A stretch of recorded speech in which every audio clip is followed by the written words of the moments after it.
Drop dubs, hit routes, so yeah, we on the move. From the paint to the pocket, got nothing to prove. Precision in the pass, rhythm in the run. Every play, every day, till the work is done.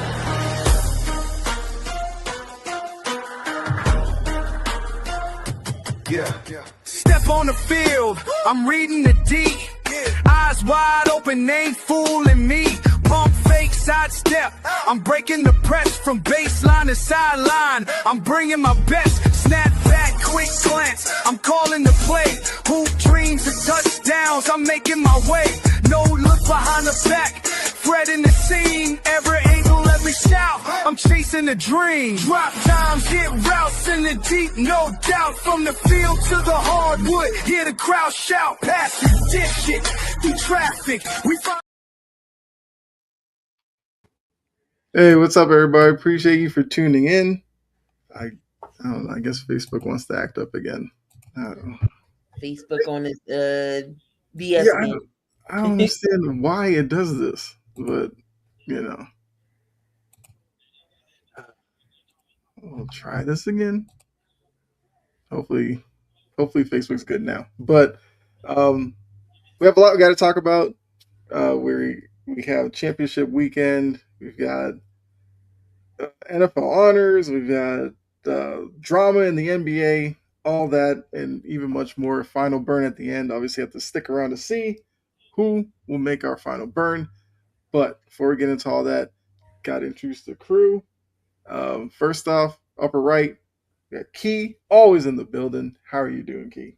It's good. It's a Friday night. We about to get hit and smacked with some of the white stuff outside that nobody likes to hear about. So for everybody who's in those states is about to get hit, I hope y'all, got y'all snacks and everything else because we about to get snowed in.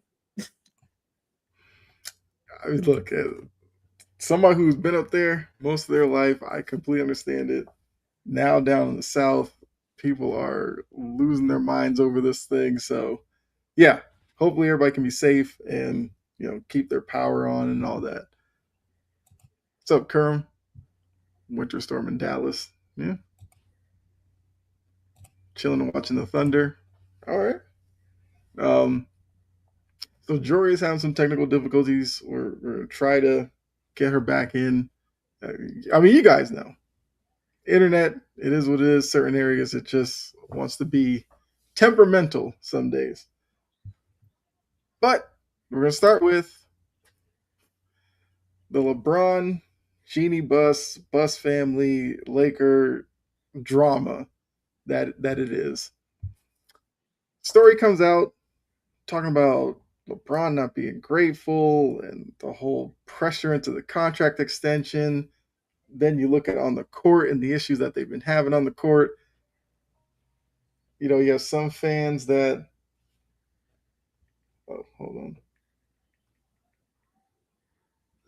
on. We have some fans that are looking at it and seeing, LeBron's the problem. I think others are looking at it as the team as a whole, the roster's a problem. And all of this, the Lakers are fifth in the West. So it's not like they're, the Clippers or one of these teams that are really struggling, although the Clippers have been playing a little bit better. But I feel like, this looks like, once again, one of those seasons where, I don't know if LeBron, knowing his mortality, is just more and more drama with him. Rich Paul, you have to throw him into this with him going on podcasts and talking about guys he would trade. So looking at the Lakers situation, did you think that this was that big of a deal in terms of the story? Or is this kind of just par for the course when it comes to LeBron and drama following him? This whole thing is a mess. It's like as the world turns, the young and the restless. Whatever soap opera you watch, this is what's it right now. I mean, the Lakers, yeah, they're our fifth seed. I mean, so they're not terrible. They still would be in the playoffs. Mm-hmm. In the beginning, first it was JJ. When LeBron was out with his sciatica, they were actually playing better without him. He comes back. He don't want to do nothing. He Um, not listening to JJ. Look, I understand. You're LeBron James. You've been in the league for 22 seasons. Mm-hmm. You are who you are, and I get that. But that doesn't mean you don't have to listen to your coach. And then Right. now you was giving JJ issues for the simple fact JJ didn't want to throw nobody under the bus. But you know what? He got tired of the shenanigans too. So he said something. He calling everybody out. Luca, trying to play defense. Luca can't do it all by himself. You get DeAndre Ayton. DeAndre Ayton goes up for a layup and he completely misses the dunk. What are we doing? Mm-hmm. But this whole thing with Jeannie is like it's wild. It's some are saying, like, again, all this is just reported. We don't actually know. Then they're saying she didn't appreciate LeBron. She didn't give him his props. She went out and sold the Lakers to, the same ownership as the Dodgers Mm-hmm. for a huge chunk of change, but she still get to make decisions. Still got Palinka there. I don't know who they can draft or get in the deadline. Is it the roster? It could be the roster. Is it LeBron? I'm not solely putting everything on the roster, but I think LeBron could be part of the issue because they were actually playing basketball without him pretty well. Maybe it's a family issue in the end. You got the Bus family. You got God rest his soul, dad. Mm-hmm. I forget. I forget. His name is His name is I just know rolling people off call my him tongue right Dr. now. Bus. I can't remember his first name now, too. Jerry, is it Jerry Bus? Jerry? Yes. Yeah. Yeah. So it's a family issue. He wasn't supposed to have no more kids, but then he had more kids, and Jeannie feels some type of way, and she giving money to everybody. Family. This is the whole mess and drama that Mm-hmm. we all love with the Lakers. But it's not news if we're not talking about Dallas or the Lakers. Yep. So this whole thing is a mess. So I don't think the Lakers honestly will be relevant until LeBron goes. Granted, he did bring y'all a championship back to LA. I get that. He got y'all 18th. Not denying that. Even though it was in COVID year, I get it. Still win a championship. Mm-hmm. Then you decide to ship AD. Was that a good move? I'm gonna say yes because he ain't made of glass. Street clothes Davis is back. You can't touch him because if you do, something gonna break. Yeah. So all this is just a mess. Drama the NBA don't need, drama the Lakers don't need if they're trying to focus on trying to win something. So all this is just a big mess. It's a mess. Mm-hmm. Yeah. Look, I agree. I think this is kind of what you get with LeBron, and he's highly influential. His agent is influential, I guess, because he is on podcasts making deals and stuff. So I think some of this is maybe the whole attention that the Lakers are giving Luka. LeBron probably misses that and wants to feel like he's wanted and loved and all that. I don't know. I just know drama and LeBron aren't, you know, opposing of each other. I think LeBron's used to this. I feel like the Lakers are used to this at this point. LeBron did the little press conference in front of his locker and they kept asking him about it. He was like, I don't care what reporters say about me and all this stuff. It's like, you kind of do because you yourself like to use the media to, push narratives and push your agenda in terms of roster construction and stuff like that. So you clearly do care what they think. Now, if the Lakers go on, make the playoffs, have a deep run, I feel like nobody's going to care about this. Now, in the offseason is going to be interesting because this year he was making like 52.6 million. For his production, that is a high price tag. I mean, I don't care who you are. You pay anybody $53 million a year, I'll probably need a little bit more out of you. What's up, Anthony? Here's three options for retire, take a pay cut, or a trade. One, I don't think happens. Two, maybe. 3, I feel like doesn't happen either, unless he absolutely asks for it. But look, I feel like when I heard the story and all that, I was just like, okay, like it's LeBron. That's kind of just what it is. So, Jory, I know you are a Laker fan. Is your microphone working?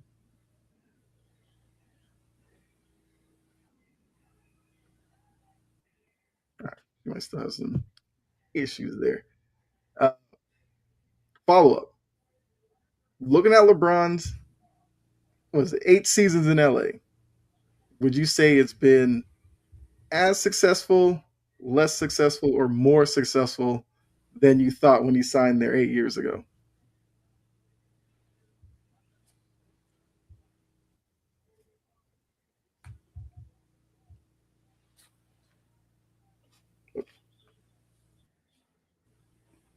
Okay.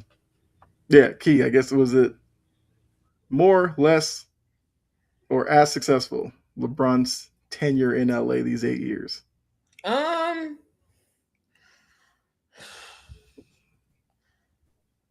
I'm gonna say it's.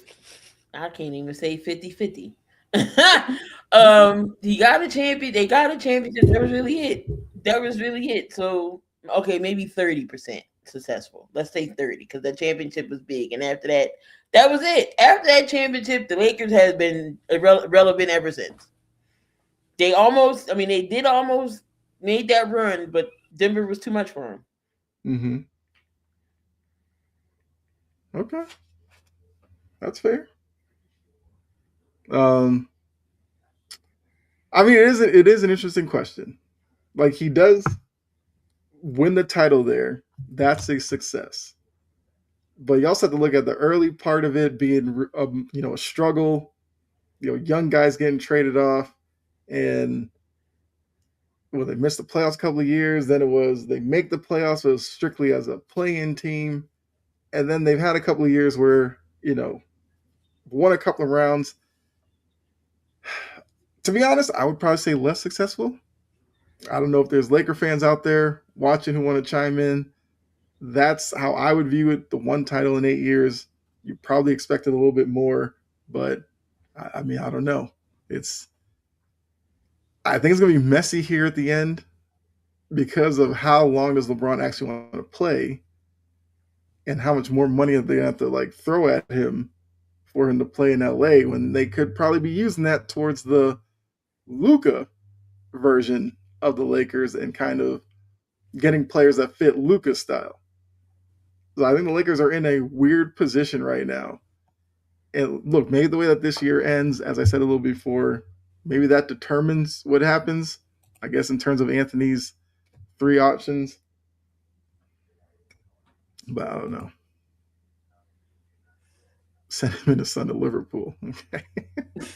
I mean, honestly, I don't think they should have wasted that draft pick on Bronny. Honestly, we already know why they got Bronny because of his dad. But what the hell is Mm-hmm. Bronny doing now? Nothing. Is he Mm-hmm. still? Is he in the G League? They got him down there. Can't even get no burn on the main roster. Yeah. Yeah. It was like Jory said, it's just not working with her tonight. But I mean, yeah, the Bronny thing was a whole mess as well. Like I didn't even hate the pick necessarily because it was so late in the second round. It was just the draft coverage and then Right. them just sitting him on the end of the bench when he could have been the G League, like developing. It's just like if you wanted to take him, fine, but then do what you need to do to make him an actual NBA player, not just sit him on the end of the bench and then when you throw him out there, he's not making shots, he's not doing things that make it seem like he's an NBA player. That part I didn't understand at all. And then JJ's like wrapped in all this, and it's like you feel like JJ just wants to like yell and just like punch a wall with all the nonsense that's going on. But I don't know. So question? Let's just say the Lakers move on from JJ. Do you think he can get another coaching gig? I think he can. I think yeah. I think he has the makeup to be a good coach. It's just a weird situation. in LA right now. You probably And be like I better said, out of LA, honestly. it's like they're fifth in the West though, so not like they're having a terrible season. Look, but this is what LeBron brings. He brings expectations. He brings you know people around like Rich Paul who likes to talk. Like it's a lot to deal with. But all right, well, oh, try it again. Hey, Jory. She might as well just switch to her phone. Yeah, Yeah, this is weird. like her audio ain't connecting. Like, Mm-hmm. Well, I mean, strange things that happen. We'll see if it connects. Can But somebody hear me? oh yes. shit, there we go. Hey, We got Jory, each what's up? excited. Yeah, we can hear you. Uh oh. Oh, there we go. Yeah, we can hear you. I I mean, look, we'll give you moments right now to talk about LeBron and then did get your frustrations out. cry. Okay.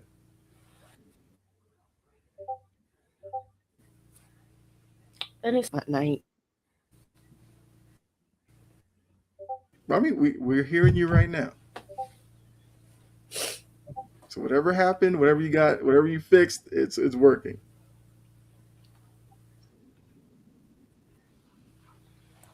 I mean, Saijin's ready for the rant. Okay, Saijin. Because it's like, I've been wanting to pipe in for a good 10 minutes. And I can't even get two freaking words in. Not one. Like, you know how frustrating it is? Yes. You are loud and Like, clear right first now, things though. Yeah, you are good right now. So I guess, like I said, it's your floor. You can rant on the Lakers right now. King James and his offspring need to march to hell. Both of them. Rich Paul can go too. Jeannie, you done ran this crap into a shit show. You done turned this into a whole ass reality show. Get DeAndre Ayton onto the cover of Charmin Ultrasoft where he damn belongs. I've been trying to tell people he was Sherman soft. Nobody wanted to They believe don't me. play defense. You got his old ass running his mouth. JJ is learning as he goes, which he's getting some leeway. But look, this is a hot mess. It is a hot mess. Mm-hmm. I'm over it. We already know she messed the brothers over twice. I bet they fight every time they see each other. You know Thanksgiving crazy at that house. I'd be tearing them. I'd be wearing them extensions out, man. But like with him, with LeBron, all of this crap started when he came back. I'm like, you shouldn't have came back. Just go ahead and retire. At this point, I'm over it. I'm jaded. I'm watching the Pistons now because the Hawks absolutely freaking stink. They get on my nerve. Too. It's like, get this man off my team before I tune into another game. I'm done. I mean, Because at least how you're not the many one times who. can I say the same thing? He's the problem. Mm-hmm. He's the problem. And Rob has done a piss poor job at roster construction.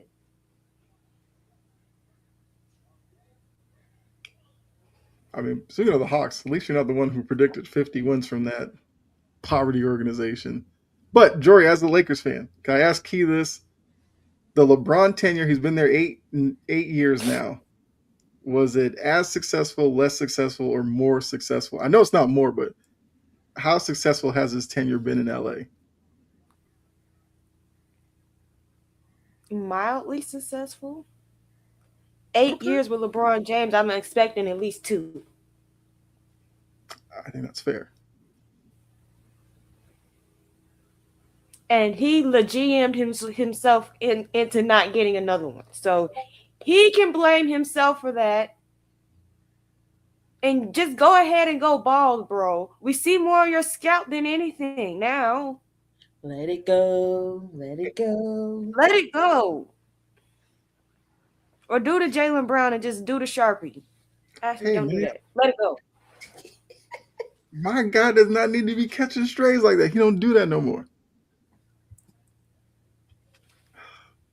But I mean, look, give it a couple weeks. LeBron might bust out that 6-inch thick headband again. Not fooling anybody, but do what you got to do.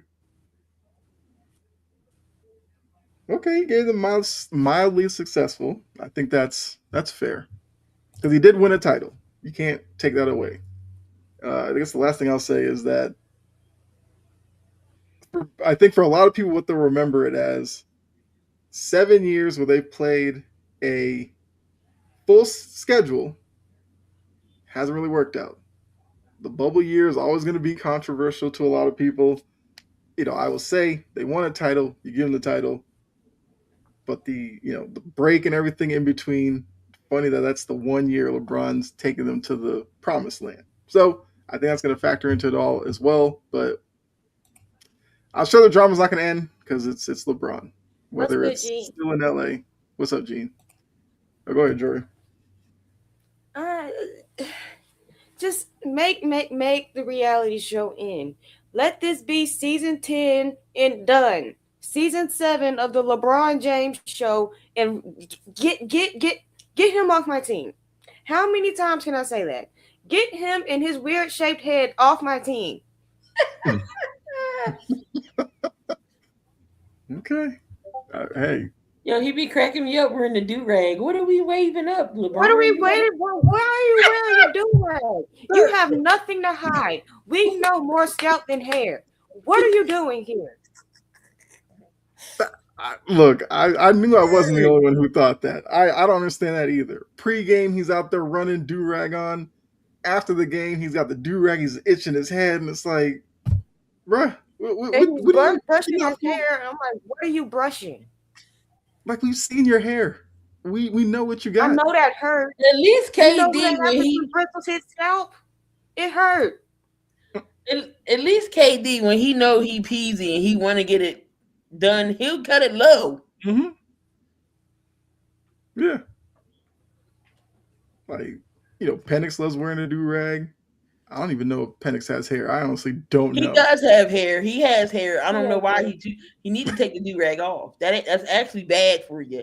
Your hairline get messed up and there. No, he don't need he don't need the do-rag. What's up, Tapa? LeBron will never be bigger than Kobe in a Lakers uniform. I mean, Kobe, Magic, quite a few Right. greats that LeBron necessarily has not climbed over yet. But okay, so look. I'm sure this won't be the last time we will talk about this. I'm sure Jory will be even more ready for him to leave the next time we talk about this. Hopefully, the next time talk about LeBron, it's a playoff setting, but we already know trade deadline and Or all if that coming LeBron up. saying I'm done, I'm leaving the NBA. But Go we know sit that's not your happening this year. sciatica having ass down. He need WD down 40 for his joints, and he talking about trying to play for a couple more years. You need to quit now. Now. Hey, I'm I over agree. it. But we know the man. We know he's not going to. He ain't waiting for Bryce. Bryce not really even playing in Arizona, is he? Didn't they redshirt him? But do we And think I'm Bryce? waiting on $1 million. Like, come on. But do we think Bryce is gonna, No. stay in school 2, 3, 4 years? No. So that's something like if you're gonna do that, then maybe he needs Bryce. to stay in school 2, 3, 4 years. But We kind of thought that would I don't Bronny know. too. Even though Bryce is better than Bronny, but he's not waiting for Bronny. Get out of here. He's gonna be old and fragile then. He But can we said the take same thing. Bronny. But we said the same thing when Bronny was in school. Because of the heart condition in his career, his college season was cut short. We were like, hey, go back to school, play a college season at least, show that you're over the heart condition and show what you could be. He was like, no, he went in the draft. For all we know, Bryce uses this year. Maybe he does another year, but maybe he comes out after one season of actually playing. I don't know. The precedent's there. They're willing to jump out of school early if they can.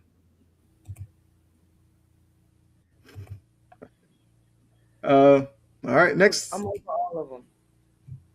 Well, we go Oh, from one. Jesus. We go from one dramatic situation to another. The other night there was a timeout. Doc looked like he was talking to Giannis. Giannis just walked by him. All that, whatever. However you want to read into that. I feel like that's stuff that kind of happens in a season where you're not as good as you thought you were going to be. The Bucks are in 11th. They're 18-24. Not a great season going on. I think Bucks fans are ready for Doc to get fired. Giannis still makes it seem like he's committed to Milwaukee, but the product on the floor just is not improving. Is it a big deal that Giannis, I guess, ghosted Doc on a little conversation there? And then the follow-up question would be, should Milwaukee and Giannis just split at this point? Yes. Just give it up. Trade Giannis. We tried to tell Bucks fans how Doc is. Trust me, I know how Giannis feels. I know, I understand it. His rotations, he don't want to play the young guys. He draw up some dumb behind plays. Giannis said everybody's selfish. It's just let it in. Giannis brought y'all a championship. Y'all never recovered since then. What y'all gonna get? Y'all got Kyle Kuzma. Y'all had Chris Middleton. Y'all know he old and he another glass man. Can't stay healthy. You got Bobby Portis. Okay. You bring in Miles Turner. Dame goes because he gets hurt. That was supposed to be, it was supposed to be Dame and Giannis. Bricklow, everybody's going. Pretty much. Time to give up Giannis. Time to make Milwaukee a play-in team, or even not a playoff team. They're going to be draft. They're going to be horrible for the next couple years. You build through the draft, build your way back up, but Giannis got to go. It's time to just let him move on. Let him move on. Let him move on. Let him move on. I don't care where you send him. New York, San Antonio, wherever. Just let him go. Just trade him already. He's not doing you a service. They're not even in the play-in. They're on the outside looking into the play-in. That's bad. They're a game and a half behind Atlanta. And what did I just say about the Hawks? They stink. Exactly. Yep. Yeah. I think the other wrinkle to this is Giannis supposedly behind the scenes got Adrian Griffin ousted because he wanted Doc. Oh my God. Like, why would you want Doc Rivers? I mean, that was like the reporting that Giannis was all aboard Doc being the coach there. And now it's almost like, maybe like you said, Key, maybe he's realized that, Doc wasn't the guy. And then you got Adrian Griffin canned when he had a good record. Right. Y'all, but they was like, what, third in the East, fourth in the East? They was up there, like top 3 in the East, and you get this man fired? This is why they stink now. Karma. Mm-hmm. That remind me of LeBron James when David Black he got David Black canned. They was winning. What are we doing? Did they win a championship that year? What year was that? Or did they come year? When? Because the Black thing was weird. It was like middle of the night, one random, and they were like, "Oh, Black ousted as coach," and yeah, I don't think they won it that year. I think they got close. That might have been the year like they got to they lose like the conference finals or something like that, maybe with him. I can't remember. some of these coaching things are just lost on me at this point. There's just too much of it now. Um, yeah, I guess Jory, do you think the situation can be fixed with a Doc firing, a Giannis trade?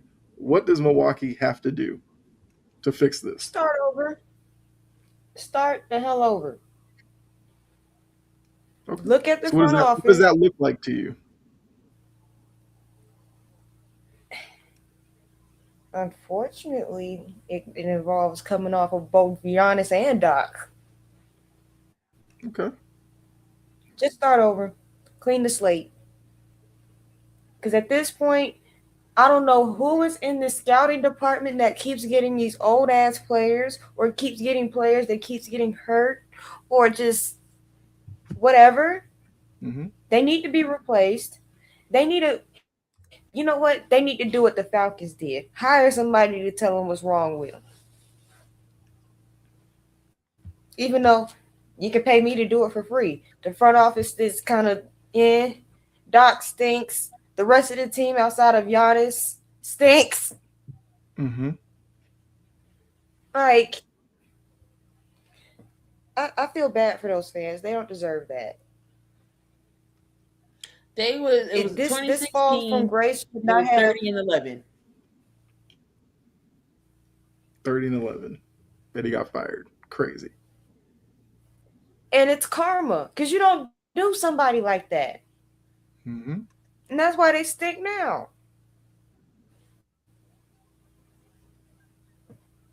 Adrian Griffin wasn't the problem, and he needed a couple more weeks to really. I feel like that whole situation with what was going on with Milwaukee that time, Mm-hmm. give him a couple of weeks, he would have had that shit fixed. He would have had that fixed. But because apparently Giannis didn't like him, there you go. And you pick Doc Rivers, and you get what you get. You play stupid games, and what type of prizes you get? Not smart ones. Wait, wasn't didn't they have Ham too? Yep. What was wrong with him? Well, it was Ham an assistant, and then took the Laker job when. Did he take the Laker job when Budenholzer was there? The whole Milwaukee thing, like I said, it's starting to run together because I think the main thing is when they won the title, they had a formula. Yep. Chris Middleton was a bigger wing that was a two-way player. You had Drew Holiday, who was a facilitating point guard that was a two-way player. They lost both of those pieces, and they haven't really replaced them. They went and got Miles Turner, stole him from Indiana, but Miles Turner is like a basic carbon copy of Brooke Lopez, just a little younger. Mm-hmm. I would almost trust Brooke Lopez on the boards a little bit more than Miles Turner. That's the one thing I can't wrap my head around with Miles Turner. Like he's almost like Jaren Jackson, I should say. He likes to be on the perimeter. Interior, he's not really comfortable in there. But mixing him with Giannis doesn't really help. And then they have a bunch of like unproven guys who are trying to fill the Middleton and Drew Holiday roles. It's whether or not Giannis wants to be patient enough for some of those guys to establish who they are. Or Milwaukee has to start packaging some of these guys, dealing them off to get back a Middleton type. That's where they've fallen off here, and I don't know if they have that. Because look, Kuzma is not going to be a Middleton. As much as you would, as much as Milwaukee would love him to be that, can't even be Kuzma. Right. So you got Kuzma, you got like the Porter Juniors, you have like AJ Greens and guys like that. I do like what's his name? Ryan. What's his name? Ryan Rollins. Yeah, I do like him. but he's another young I like player. him. Mm-hmm. Got Grayson Allen. Yeah, Grayson Allen. Look, Grayson Allen is Kuzma. Yeah. Because why not at this point? Mm-hmm. So I just think I think the trouble it is kind of hard to build around Giannis's skill set, and they just haven't figured out how to do it.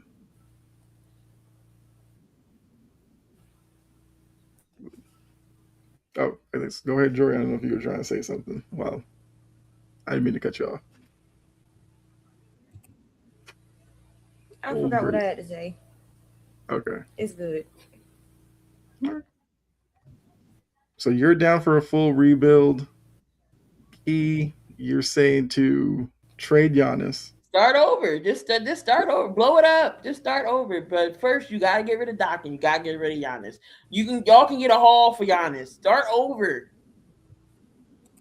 Okay. I mean, there are the reports that Mhm. Milwaukee's trying to add. I don't know what they're going to add. Adding what? There's nothing to add. Giannis is your piece to move. There's no putting players involved with Giannis. Leave it. Y'all can get 99 million first round picks for Giannis. And then that's your future right there. Y'all have to build to the draft. Look what OKC has done. Look how they've done it for so many years. It's drafting that matters. You got to get the young guys in. You can't have the old. It's not about the old farts no more. This game is evolving. It's faster. It's flashier. It's nothing old about this league no more. Get Giannis out of there and start over. Y'all gonna get half y'all picks there. Okay. SmackDown is dry burn. If you don't do it now, you're gonna regret it later. Well put. Look, we know small market teams, they're always scared to do that because they always fear like the backlash from the fan base. And look, if Milwaukee came out tomorrow was like we're trading Giannis, sure, they'll probably get some boos. They'll probably get fans who want to rip up season tickets and all that kind of stuff. But what also you see in some of these small market teams, if you bring in a bunch of like young players and they play, hard every night, they play a fast pace, the fan base will rally around teams like that as well. So I think that's what Milwaukee has to really think about. They messed up trading for Dame. You could look at that. Yeah. They should have kept Drew.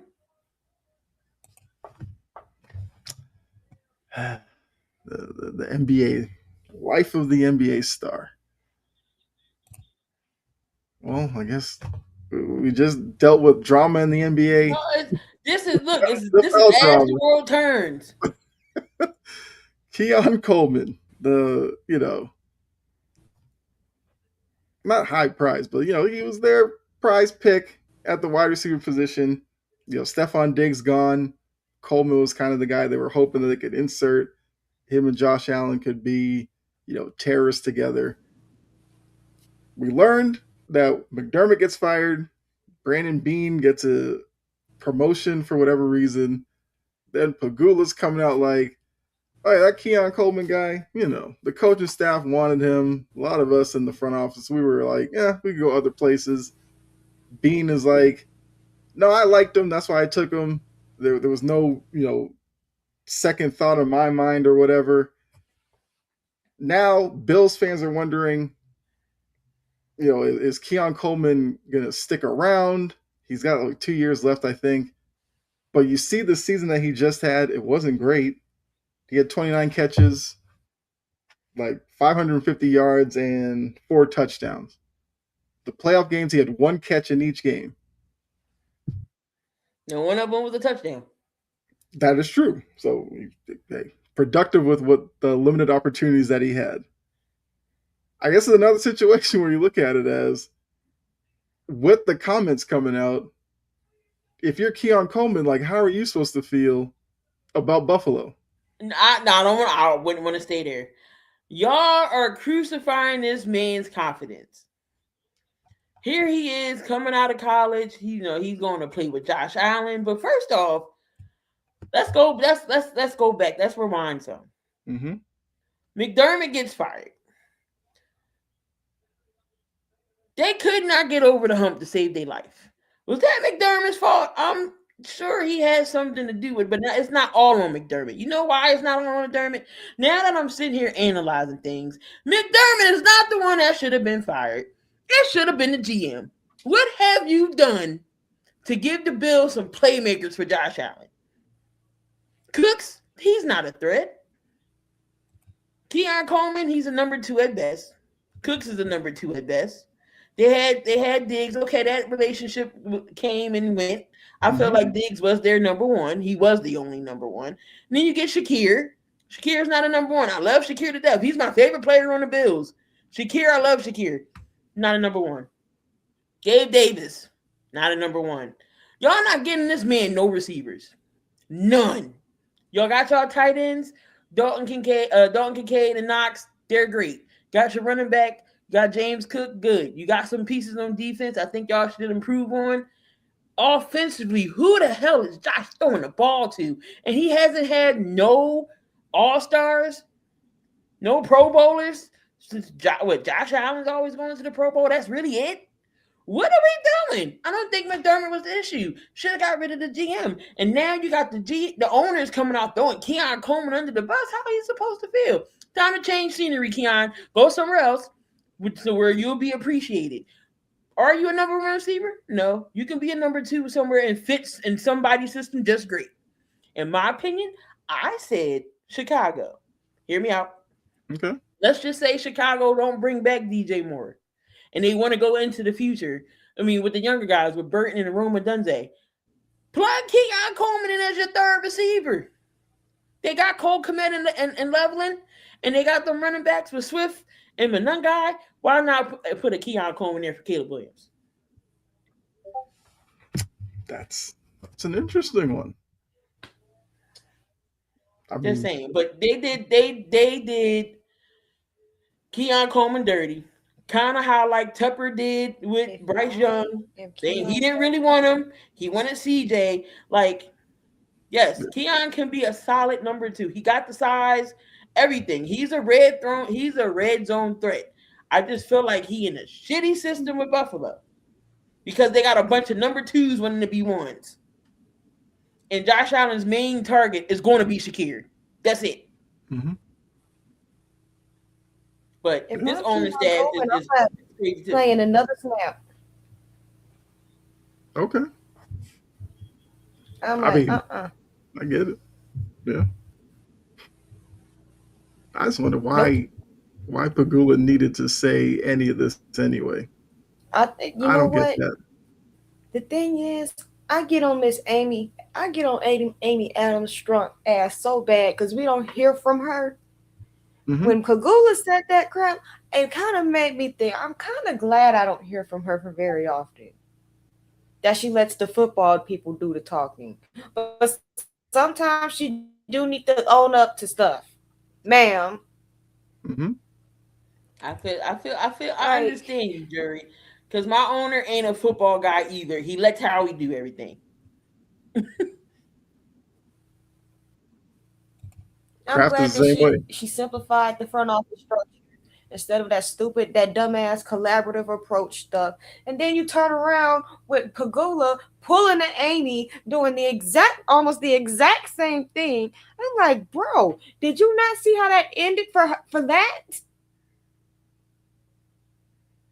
It starts with firing a coach that you don't need to be firing. Mm-hmm. Then you're going to go through a GM. Then you're going to go through another coach. Then you're going to go through another GM. And then you're going to go through another coach. And then da-da-da-da-da. It's called dysfunction. And then you got the owner with his loose lips talking too much. Loose lips sink ships. And you just did it here, you cupcake. Like, you didn't even let the man even attempt the question. Nobody was talking to you. They asked that to the GM, not Pagula. Mm-hmm. And you had to interject, make it about yourself. And that's why, and the fact that they said that, and I'm like, why would Dayball want to be a head coach there now? Come on to Nashville, Bull. Mm-hmm. I mean, it does kind of seem like with the structure that they have they kind of need to hire somebody who's been there and done that because they probably understand the inner workings of this owner and the GM and all that. They need an offensive minded coach. They don't need a McDermott was more of a defensive minded. It's time for them to get an offensive minded, knowing how Josh Allen is. Josh Allen is a great athlete. I'm not taking no talents away from Josh Allen. He is elite. He just can't do it. Yeah. It's not his fault. I mean, that game was his fault because you can't win with turnovers. But who the hell is he throwing the ball to? Yeah. Me, you, and juries who he throwing the ball to. Number 2 receivers. Where's the threat that can go downfield? Nowhere. Yeah. Side note, McDermott was fired after the playoff loss. Well, sure. They fired McDermott Black Monday. They was like, nah. The day after. The day after, we're gonna release you of your duties. They probably got his key card after that game. They said, don't even go to the locker room, just go home. Should have did that with Sirianni. But that's what they did to him. Give me your key card. We'll mail you your check. Don't even go back to the locker room. Just go home. Yeah. I knew it was a matter of time that Eagles fans were gonna get tired of Nick. Yeah. What? I mean, Nick has to be careful too. Really, Bills? Phillip Rivers? Really? Phillip Rivers? You really going to give Phillip Rivers an interview? You right. Look, like we're going to talk about the coaching carousel, but yeah, talking about the Bills now, that was not something I was expecting. Like if you told me like the Chargers brought him in for like a QB coach job, I'd be like, okay, he's the Chargers legend, fine. He comes back, plays 3 games. Yeah, he comes back, plays 3 games. He has like an interview. He's like, yeah, I'd love to coach in the NFL one day. And that gets you an interview in Buffalo. And I think it said Josh Allen's like part of the process. If I'm Josh Allen, I walk in the room, I see Phillip Rivers sitting there, I'm like, Josh Allen was a part of this? Yeah, they're saying Josh Allen's part of the coaching process. That's smart though if you think about it. Let Josh Allen have some input on who he wants his coach to be. Just like, not to go off topic and be a homer, just like I think Hurt should be in the building when getting an OC. Like, you need to have your QB or whoever be a part of this because it affects them too. So yeah, Josh Allen is in the decision, in there when he's coaching decisions. When my team hired Robert Saleh, the first 2 people that they called was the quarterback and the defensive tackle. There you go. Because he probably gonna be y'all DC too. Yeah, he calling plays. That's why Denard Wilson had to go. Yeah, see that makes sense in that situation. Dayball, you don't want nothing that goes on in Buffalo right now. Come on down to Nashville and help Cam. Cam's the number 1 pick too. Yeah. I mean, look, your best hope for that is Buffalo just promote Joe Brady. Pretty much. Yeah. I mean, they're looking for a coach, and then the owner comes out and says this. Between them, they just made their job so much more unattractive. It's borderline down to where Cleveland is. And with Cleveland, they got people saying, no thanks. Yeah. I don't think it's Cleveland bad because I don't know who in their right mind want to go there. Well, we will get into the Cleveland situation because that's just a whole other thing. Because same I've said in other chat streams, and I heard Rivers, I was laughing. I think I pissed myself. I had to run to the restroom to check myself. I mean, look, I'm one of those who's like, if you get new names out there, I'm all for it. Phillip Rivers was not a name I was expecting. And the only thing that would be funnier than this is if they like announced Phillip Rivers as the coach, and then I would literally come on here and say, Vrabel and Drake May broke this franchise to the point that they don't know what they're doing anymore. That's the crazy part to me. They ran the division for like 6 years. Obviously, they didn't turn it into any championships or anything. the 1 year you don't lose a division, y'all have crumbled around Josh Allen and James Cook, because James Cook is a good player. Feel bad for him as well with all this that's going on. But I don't know what Buffalo's going to do from here. I don't know how you walk this back. Like, if you go to training camp, Keon Coleman shows up the first day. What are you telling him? Oh, don't worry about those comments we made. We were just venting a little bit. It was taken out of context. Like, no, y'all just ruined a young wide receiver for no reason. Jags on a fire. Trent Baalke. They tried to break the man. Don't let this break you, Keon. I like Keon too. Keon is you got to get up out of it. He has a great personality. I like him. Mm-hmm. We'll see if the offseason leads to Chicago. Just terrible. Now you see why the Bills ain't never won nothing. Mm-hmm. 4 straight Super Bowls, couldn't win nothing. Yep. And now they have a generational talent, as some would say, in Josh Allen, and they can't win it. Also, the Phillip Rivers thing was hilarious on First Take, because with Cam Newton, you knew Cam Newton was going to run with that story. And Cam was just like, you tell me I can't get a coaching job then? If you're going to interview Phillip Rivers, come interview me. I was like, Cam, I knew you were going to go that way. Nobody's going to interview somebody who got hair that got... nobody's going to interview somebody... retirement. Right. And nobody's going to interview somebody with homeless people hair. Do something with that. This is true. Mm-hmm. Well, it was a funny conversation. Because Ryan Clark was like, I feel like I could be a DC in this league right now. I think he could. I think he probably could. But Cam? Cam, I need Cam to be quiet. Cam is still salty about how his time ended with New England, and now he's just going to be on the forever I'm going to hate on New England and what they got going on train. Like, bro, did you not forget? I'm back. You sucked. Right. We saw this. Yeah.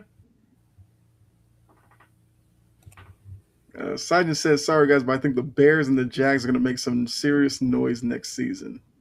Bears, yes. Jags, no. There you go. Keon goes somewhere else and has a George Pickens type of year that will be the most laughed at franchise. You know what, Keon? I need a wide receiver. Look, come on. Because DeHaan Dotson's leaving. Come on over here. You get your cheesesteak.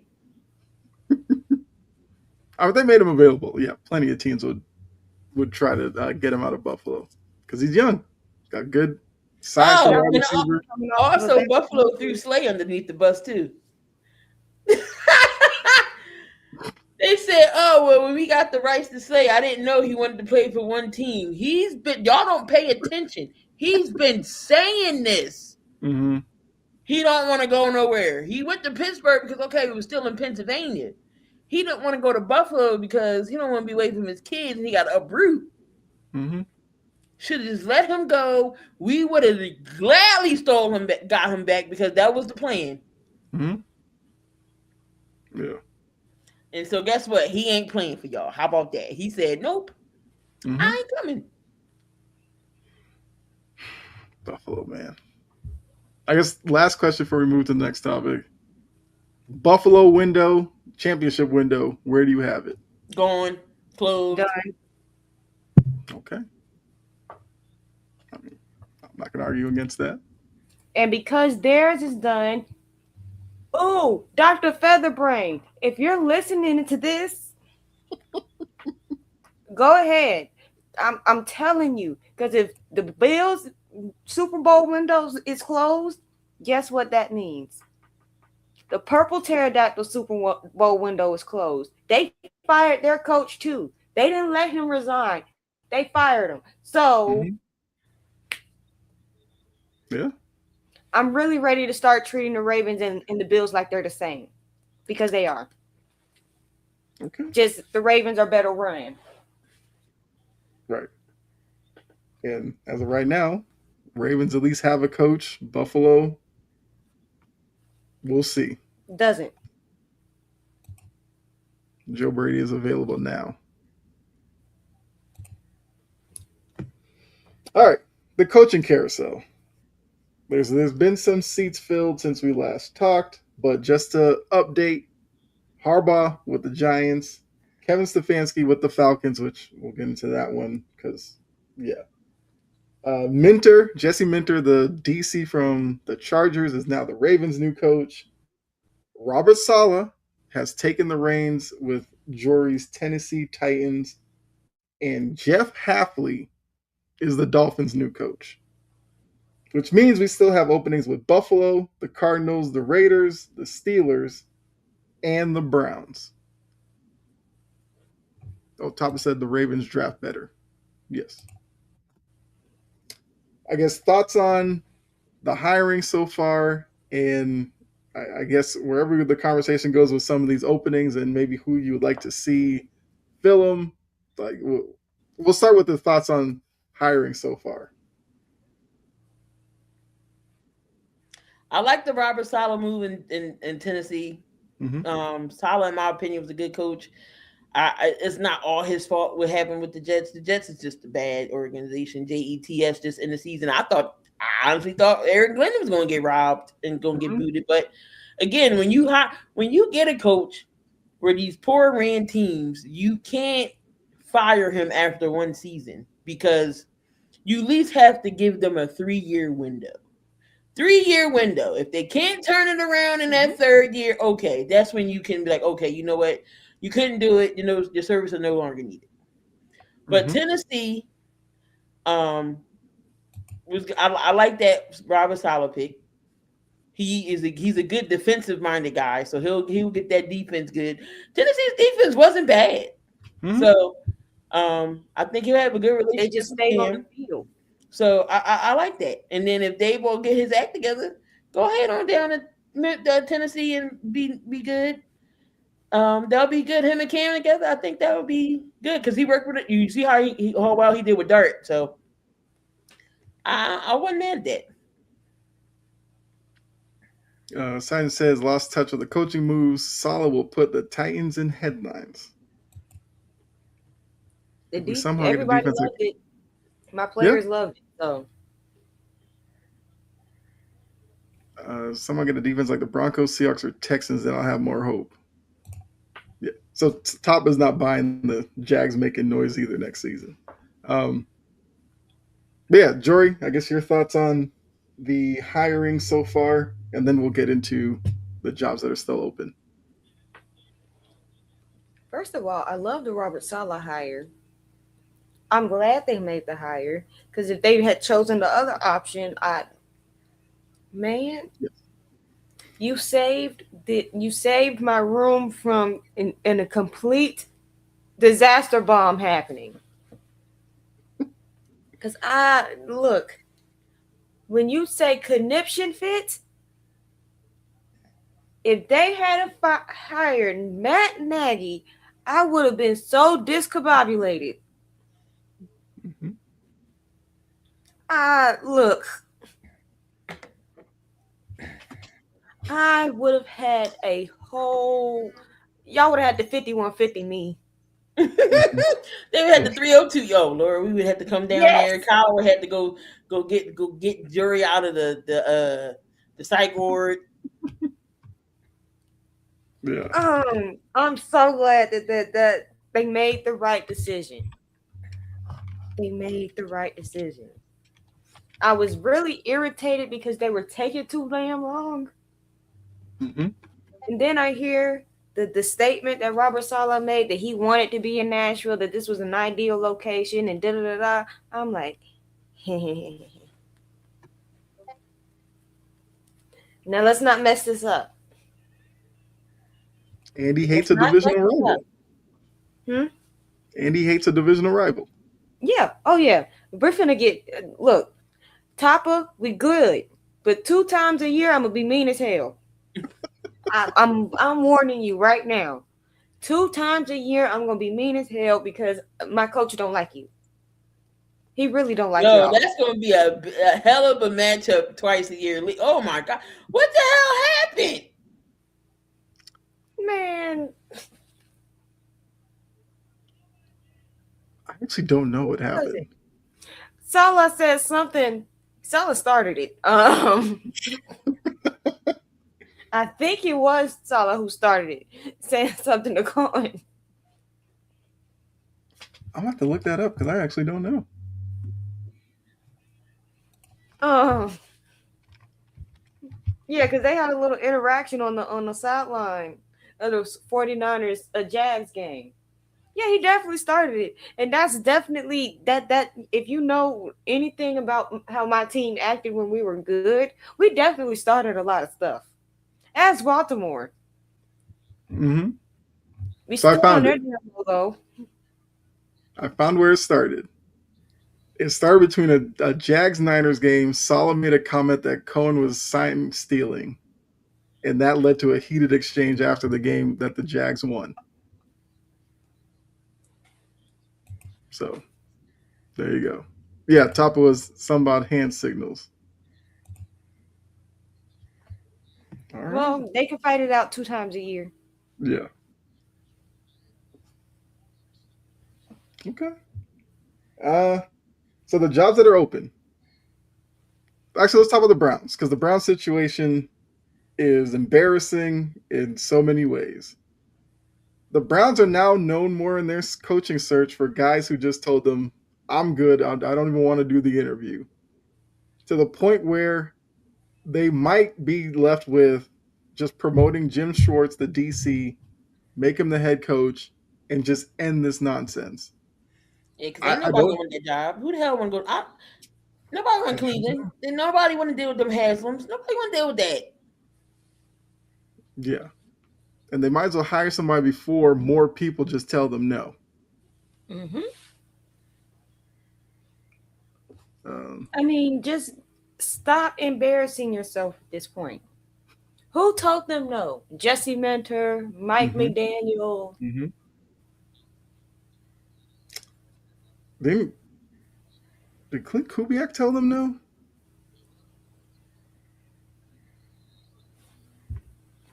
Hmm. It's a couple of other Yeah. people. Oh, Dayball told him no. Mm-hmm. Titans gonna have a good defense. Just gotta get the right offensive coordinator. Yeah. Which is why Jory's pulling for Brian Dayball. I need 2 bald coaches in my life right Right. Okay. Um. Okay. So, what do we make of this Steelers job? Should we be concerned Flores may not actually get that job, or do you think in the end he will be the new Steelers head coach? now. Topper, you catch my drift. You really catch my drift. We all talk a little crap, but the fact that we can just team up together, because Texas fans really, really hate the Colts too, and just jump on the Colts. Mm-hmm. Beautiful. It's very beautiful. I mean, they F used the to be in my Colts. division. That's why I don't like him either. Um, wait, what was the question? The Steelers job, I think we all assumed Flores would be the guy. He hasn't been named the guy yet. So, do we think it's more and more likely now that he doesn't actually get that job and goes back to Minnesota where he does have a contract extension waiting for him if he doesn't get a head coaching job? Or do you Hmm. think Flores just gets the Steelers job at some point now? I know the Roonies. I can't even say how the Roonies tend to behave during coaching searches because the last time they did a coaching search, guess how old I was? 6. Well, I think oddly enough, Tomlin was the Minnesota Vikings DC when they hired him. I mean, the stars align. It's right there. And Flores worked there for a little bit. Does anyone expect the Jets, Colts, or Browns to be in a deep playoff run in the future? I think it will happen at some point. No. Jets. Colts need to figure out who their quarterback's going to be. So that's a little up in the air. And the Browns have to figure out a lot of things. All three of those teams you named are at different levels of get your shit together. Yes. The Colts, even when they did have a quarterback, right before he got hurt, he was starting not to play that well. Mm-hmm. And then they made it worse by making him play on a broke leg. The Colts did this to themselves. Why is it every time they start out high flying, they ruin their own season? Because they were under the impression like anybody but Anthony Richardson. The Colts stand for count on losing on Sundays. Come on, y'all don't know this by now? Tapa does have a good point. Jets have a bunch of draft picks. Now they got to make them work for them because if they don't, then yeah, Aaron Glenn will probably be out the door. And well, for one, they better get a QB from somewhere. Mm-hmm. It ain't gonna be the draft because Dante Moore was like, "No, I'm going to the Jets. No, I'm gonna stay back in college. Yeah, I'm going back to Oregon." You know what? If he's asking for if he's gonna be a top 3 pick next year, who's not telling the Jets ain't gonna be in the top 3 next year? You can't. If it's meant to be the Jets quarterback, your ass gonna be the Jets quarterback. Mm-hmm. Or worse, Jets have the number 1 pick next year. What are you gonna do? Turn down being the number 1 pick? And I don't even know the next quarterback to really think about after Mendoza. Yeah, so all the other ones are second round. Nussmeier, Klubnik. All those are second and third round guys. There's no other first rounders but Mendoza. Mm-hmm. Yeah. But next year's class might be a little better. Sellers, some other guys. I forget that class. But Arch might be coming out. Yeah, I know Arch had foot surgery or something like that. But I don't think Arch is going to be all that. I don't either. Like next year, college football season, I will be paying attention. Like he's gonna have to show me more to really change my opinion. Always thought Garrett should have moved to a contending team. Hey, what do I know? I was about to say, is Carson Beck coming out? But he ain't got no more eligibility, and I got no choice but to come out. I don't understand. That man hasn't been in a classroom in like 3 years. I don't understand these college players that want to stay in college for 8 years. For why? What are we doing? Why? Them frat parties be hitting, I guess. You are no longer a part of, you are a part of the team in the college. You already done graduated. They was like, yeah, Carson, you got class today? He was like, no, I graduated 2 years ago. What?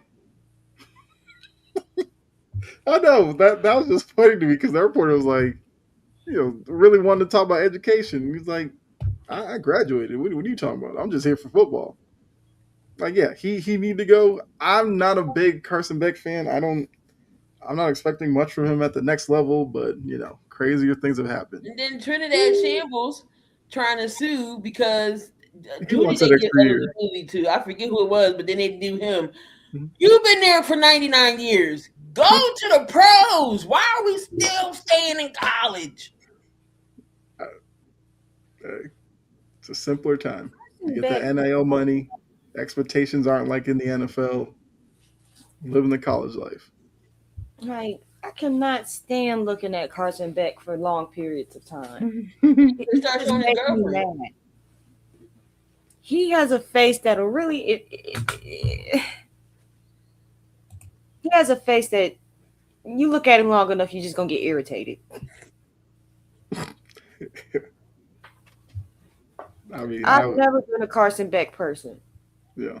Ever since I saw that Snapchat, I'm like, oh boy, buddy. When he was in Athens, I'm like, you got to come get up out of here. There it is. He looks like Napoleon Dynamite. Good movie. A taller version. Yeah, I was afraid that Miami was going to win the title, and I was going to sit here and eat my words on Carson Beck. Which what happened in the clutch? He throws a pick. Exactly. Which if they had won that, we'll have to look out for Michael Irvin. That man would have been sky high, just No, they said hot air wait, balloon did you see that partying. interview he had? He was like, everybody need to stop with this narrative. He was like, I haven't indulged in that in 20 years. And first off, when he was like, Coke don't last, he was like, not 5 hours. He was like, no. He was like, maybe a 5 hour energy drink. But he was like, Coke don't last 5 hours. Mike, like you could have just said, I am completely sober. Cut out with the jokes. You ain't have to add that last part.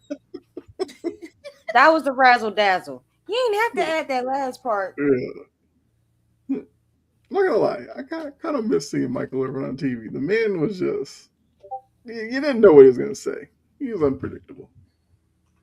Um, all right, let's see. It's another job out there. All right, the Cardinals job. Which is the worst job, the Cardinals or the Browns job? The Browns. I'd rather take my chances with the Cardinals. Because I mean, you I talk go about to the the Raiders Haslam's. before the Browns. The Cardinals have the Bidwells, which aren't fun to work for either. I guess you have Kyler, but Kyler's not going to That's be a like you draw. asking me, do I want to go to the fifth circle of hell or sixth circle of hell? I'm gonna choose the fifth circle because it's the lesser circle. I'm going to Brady. I'm going to the Raiders and Mark Davis. I ain't doing that. That's like going to the eighth. They But at least for the Raiders at least have Mendoza as a selling point. We talk about these other jobs. I don't know, what do you sell in the Browns? Hey, remember all that Shador nonsense? You want to jump in on that? No, I don't. Like, I don't know. I probably would take the Cardinals job. I think the Cardinals at least have some talent you could work with. I feel like they're not that far off. The division stinks that you're in. The Seahawks are going to be good. The Rams, as long as Stafford's there, you feel like they're going to be good. And then the Niners will always kind of find ways to win 10 games. That might be the biggest drawback against the Cardinals job. It's just that that division is rough right now. That's a good point. The Cardinals, who have they interviewed? I want to say they wanted to interview Saleh, but then Saleh took the Tennessee job because he was probably like, "Thank God it's not Arizona." I agree with this. I think the Raiders are waiting for Kubiak. That's why you're not really hearing much about them. Kubiak want to go to the Raiders? Mendoza, that's their selling point. You get to work with Fernando Mendoza, Here's the my thing Heisman with the Trophy winner. Raiders. Y'all don't got no receivers. You only got Brock Bowers. You have Genty. What line is protecting Mendoza? None, because their line is terrible. You effed up with Max Crosby. Mm-hmm. And who else is on that defense? Shit, I forget. Exactly. Yeah. That's the point. You ain't got to try too hard. That's the point. That is the point. Like, that is how many players you named. Somebody who hasn't been drafted yet, a tight end, and a defensive end. You didn't even need a whole hand for that. Yeah, unless you just love living in Vegas. So, Tapa, they did interview somebody that you would know. The Cardinals interviewed the Jags DC, Anthony Campanile. Oh, not Anthony Weaver. No, Anthony Campanile or something. Weaver, I think, is interviewing for the Steelers job today. Well, and they talking about McCarthy and A-Rod back. Oh, Lord. Oh, God. Yeah, the Cardinals job is just, yeah. I still think the Cardinals job is probably going to go to somebody that we either have never heard of or like an Arthur Smith type where you'll just be like, that's all you could do? That's the best you could come up with. Yeah, just that Jags DC. That's what it seems like is the latest guy to interview. Kubiak ain't going nowhere. We're not done yet. Well, that is true. Only one. I feel like they interviewed other people. It's just whether or not I can. All right, here we go. I can tell you in a couple seconds here. So Anthony Campanile, they interviewed Joe Brady 3 days ago. Let's assume that didn't go well because Brady didn't get hired. They interviewed Mike LaFleur, and they did actually interview Robert Saleh last week. Jeff Halfley interviewed there as well. Not one person. Yeah, like it doesn't seem that great. Well, over here in Philly, we got an issue too because we need an offensive coordinator, and I think like the high-powered people don't want to come over here because of one Nick Sirianni or Jalen Hurts, where I don't think it's all on Jalen. Like, who would not want to work with Jalen? Man, 1 year Super Bowl, and he was your MVP. We got a good roster. I'm just saying, but McDaniels already knew we weren't getting him because him and Vic ain't get along. Dable, okay, yeah, he worked with Jalen, okay. But if this don't work out this season, Nick is gone. But we don't need no old farts either. We need someone that's going to be bold and creative and invent, that has some type of vision with the players we have. Do not bring me nobody named Jim Bob, okay? That's one of Nick's homies because they used to be together with the Colts. I don't need nobody in Philly named Jim Bob Cooter. Jim Bob. When I first heard that name, I swore it was a prank. Jim I was Bob like, "There's no way his mama named him no Jim Bob with the last name." Jim Bob is what I imagine when you go down them southern states. Jim Bob, Billy Bob, and Earl is who pull you over. Hey, buddy, do you know how fast you were going? That's who that reminds me of. Somebody named Jim Bob, okay? I do not need nobody named Jim Bob Cooter in Philadelphia. Absolutely not. But we don't need nobody. We don't need no Mike Kafkas. We don't need Nagy. We don't need nobody under Andy Reid tree that's old. I need something fresh. If you're talking about the Bills, the Bears OC, all right, I give it a shot. Bobby Slowick, that might be the best move, honestly. Out of all of them, Bobby Slowick may be the best. I just want somebody that's competent. Slowick was a hot name like 3 years ago, and then he was a quarterback. Yeah, but Jim Bob Cooter was a quarterback. CJ Stroud got Slowick fired. Yeah. Sergeant Salas with Tennessee. Yeah.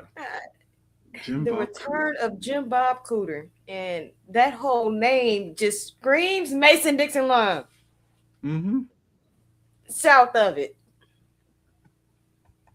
Actually, it screams Kentucky, to be exact. I don't want Nagy either. Right. Facts. Nagy's gonna ruin that team. I mean, you gonna have Saquon throwing tantrums. And if you thought AJ, like y'all can't get rid of AJ, but if y'all get rid of, if y'all hire Matt Nagy, the tantrums start week 3, and he gonna be gone by the trade deadline. Matt Nagy is terrible. I mean, he did interview there, so he's at least in the consideration, I guess. Let that be the bare minimum. Let that be the scope of the interest. Like, bet if it comes down to Nagy or Jim Bob Cooter, you'll take a Jim Bob Cooter. I swear, I'm going to. You gonna ask Philadelphia? You gonna ask Eagles fans? They gonna jump off a bridge or a building? They gonna jump off of whichever one the highest at that point. I'm going to go to Lincoln Financial because I told y'all I only live 15 minutes away from Lincoln Financial. Oh my God, yo, oh my. Jim Bob Cooter type of shit. Yeah. Like that's a name you could have that name in college because That's like General Booty, the quarterback. I'll take a Joe Brady. No Jim Bob. No Jim Bob. I mean, I feel like if you're Philly and if Joe Brady doesn't get the Buffalo job, then yeah, you would probably go full court press on him because yes, if it comes down to you really hiring Matt Nagy, no Eagles fan is going to jump up and Like celebrate. I don't like I said, hire. Stoic is the best option in my opinion because look what he did with CJ in his rookie year. Right. He got experience with play calling. Yes, I am going with the Shiesties. Yes, I am. I'm going to go in Lincoln Financial, find Howie's office, and be like, "What the hell?" Yeah. Okay. You ain't the only one that's gonna do that either. So he better have an empty schedule that And day. Big Dom ain't gonna stop me. But Dom, sit your ass down somewhere. First off, Dom, how you allow this? Exactly. You're supposed to be the one to know everything and babysit. How you allow this? Better not let Jim Bob nowhere back in that building. Just the Jim Bob thing I don't know. Why his parents named him that? They really looked at him.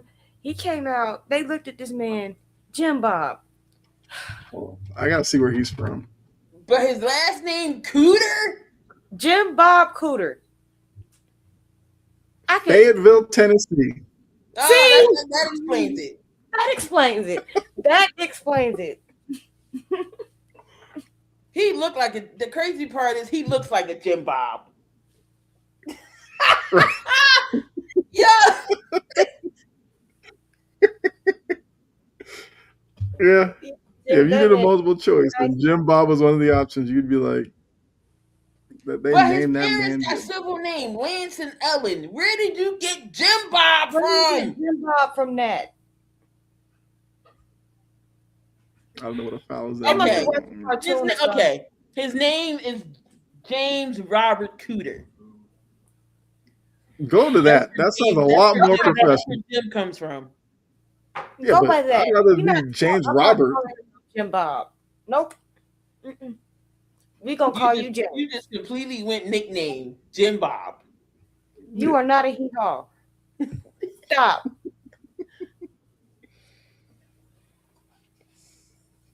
Yeah, I want to be called James Cooter. Right.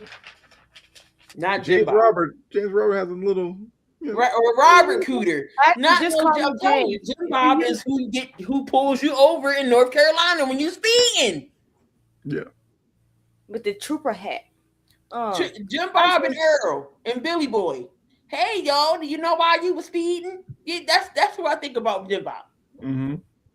Like if I'm him, my name is James Robert, and my last name begins with a C. You not important to know enough to know that. Call me Mr. C. Yeah. Yeah. Yeah.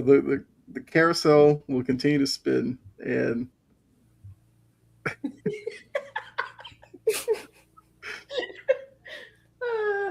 because y'all remember the Martin movie Nothing to Lose when he was yes. Remember the cop pulled him over and he shot the back of the car and the other cop was like, "Oh hey Earl, that's who I think about." Mm-hmm. Yeah, I'm not gonna lie. When I heard the name, Super Troopers came to my mind right away. That's absolutely one of those highway patrolman names you would have thought in that movie, but. Yeah, it's wild. Sean McDermott getting fired doesn't make sense to me. Well, we already said that Coolidge don't make sense. Should have been a Because they should have fired Bean. Yeah. Gula needs to fire himself, but we know he ain't gonna do that. Exactly. But we will move off of the coaching carousel, and obviously we'll talk about it again next week because hopefully a couple more hires happen by then. They need to hurry up. Yes. They really need to hurry up. I think a couple of them, like was pointed out in the chat, I do think they're waiting for Kubiak. to shake free because I do think one of these teams wants to hire him. Trooper Cooter, yeah. Cooter Brown. Yeah. 3 and D, what's Nope. up? No. Well, I mean, Sala is a minority hire. Oh yeah, that's right. He So is. you have a minority hire. The assumption about Flores in Pittsburgh would give you a second one, but after that, um, yeah, Shula too. I guess Shula's a guy that some teams are probably waiting to at least interview and give him a shot at one of these jobs as well. Which I know a lot of people every year focus in on the minority hires as well. For me, it's like baseline, at least bring in some new hires. That's where I think the NFL really start to lose their way, where it's like a guy would fail here and then go there and fail and then go there and fail. Like we need to be done with that.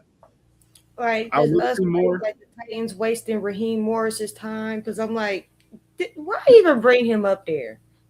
He just got fired the day the season ended. Mm-hmm. They didn't even wait till the day after. Yep.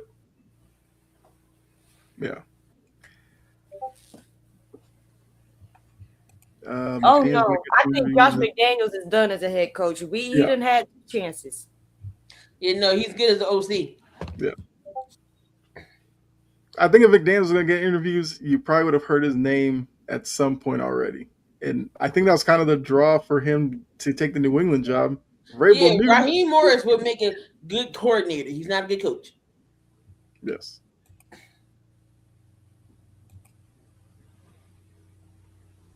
Marshawn Lynch in a head coaching interview would be hilarious.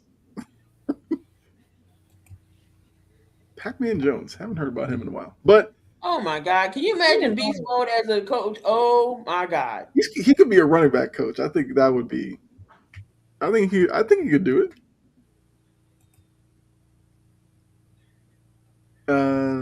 I get that, and it should be. But that damn Rooney rule. Yeah. But yeah, because Salah is like Middle Eastern, so he counts as a Lebanese. I mean, I didn't say that to say like he only got the Tennessee job because he's a minority. No, he's qualified for the job. And the rule is, look, I know, like I said, it gets talked about every year. My thing for it is the fact that it was needed kind of tells you the state of the NFL before the Rooney Rule. The problem is the Rooney Rule can't force teams to hire anybody. Right, but they do have to interview him. Yeah, that's the whole purpose of the rules, just to get people in front of these owners because they weren't getting interviews before that. So that's what the rule is. I think a lot of people have like misconstrued it to think like the rule is supposed to just raise hiring. Not going to do that. Now you start swapping out some of these owners who've been there too long. That would probably help the process too. Do not set me off. Did you not see what he did with an injured 49ers defense? This is true. Yeah, Salah, he did a lot for his value with that Niners team. Because and we're not going to sit here and act like he got a fair chance with the Jets. He did not. He got a season and 5 games when he wasn't the problem. It was the offense. Soon as he had the Jets actually had a good defense when he was there. Yep. Exactly. And as soon as he left, it failed. It went straight to hell. Mm-hmm. That wasn't on him. Just to answer this question, he's oddly enough going to get an interview with the Cardinals, I think this week. The Texans, DC. Good luck with that. So, but that's what I'm saying. They're gonna have to hire somebody that's probably like a first time coach. They can take KP. If they hired Patula, that would be. They can take him because apparently he's still in the organization. He should have been gone. Let him go. Yeah.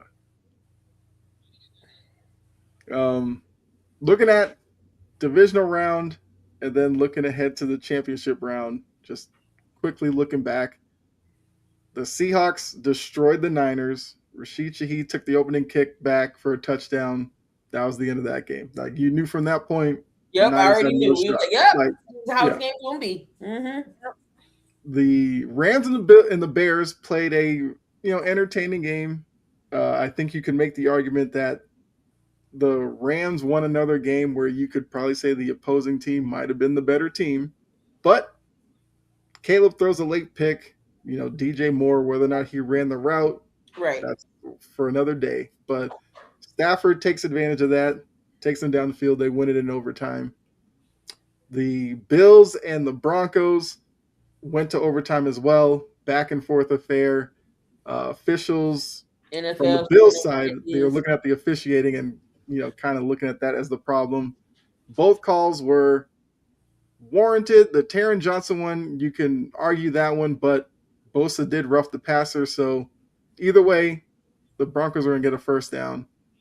Bo Nix breaks a bone in his ankle on kind of a meaningless play, which I feel like nobody's really asked Sean Payton about what was the point of the play call, but it is what it is.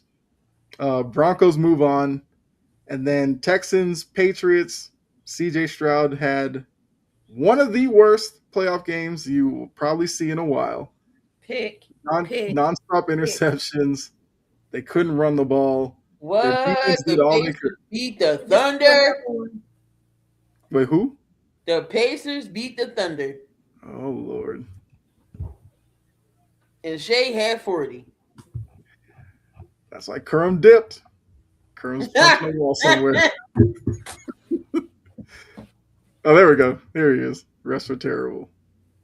Well, I mean, some would say the SGA and his foul baiting is terrible, so I'm not saying that. Is. And Koo wonder why people don't like Shea. He is like Tom Brady or Patty Mahomes. He can't be touched without them calling a foul. That's ridiculous. Oh, Sergeant wanted me to look at this comment. I turned down jobs because I didn't want to be a token. You're telling me that this exists to still be a token even though you were successful. I feel like that's the Rooney Rule thing back again. That Rooney Rule is terrible. He is a flop king. I mean, like I said, it's something that you don't think should be necessary. But the fact that it was necessary tells you what you need to know. I think we will get... I get that he dropped Koo. I get that he drives a lot. But if you go back and look at the tape and look at the replay, nobody touches him. He flops. He be flat out. I wish I could, man. The way that man just go down with ease, I'm like, bro. Yeah, and I do agree. LeBron and his badass acting started this bullshit in 2010. Some of his are just the ones where the guy like just brushes air and he just throws his head back. I just be like, hey, y'all refs call it. That's why these guys do it. If the refs stop calling it, these guys would adjust and stop doing it. Chris Bosh did it once, and I'm like, you are too damn long to be throwing your head back like that. Yeah. Just look like a long ass green bean. Yeah. Topper says CJ Stroud was awful. They have to get him some help. He's got a great defense that a lot of quarterbacks would love to have. Offensively, I get it. Tank Dell got hurt. Nico Collins was hurt. Some of those throws I can't blame on who's around him. The first interception he overthrew, I think that was Hutchinson, that Carlton Davis picked off. Then he threw to the outside to Hutchinson, but he threw it inside. Carlton Davis picked that one off. Now, Hutchinson did have one go off his fingertips that was picked off. That one, I can't blame CJ Stroud for that one. But the way he was in the pocket, the way he handled the pressure from the Patriots, that's on CJ. That's on the coaching staff for not adjusting the line protection or something like that in that game. That loss was CJ Stroud.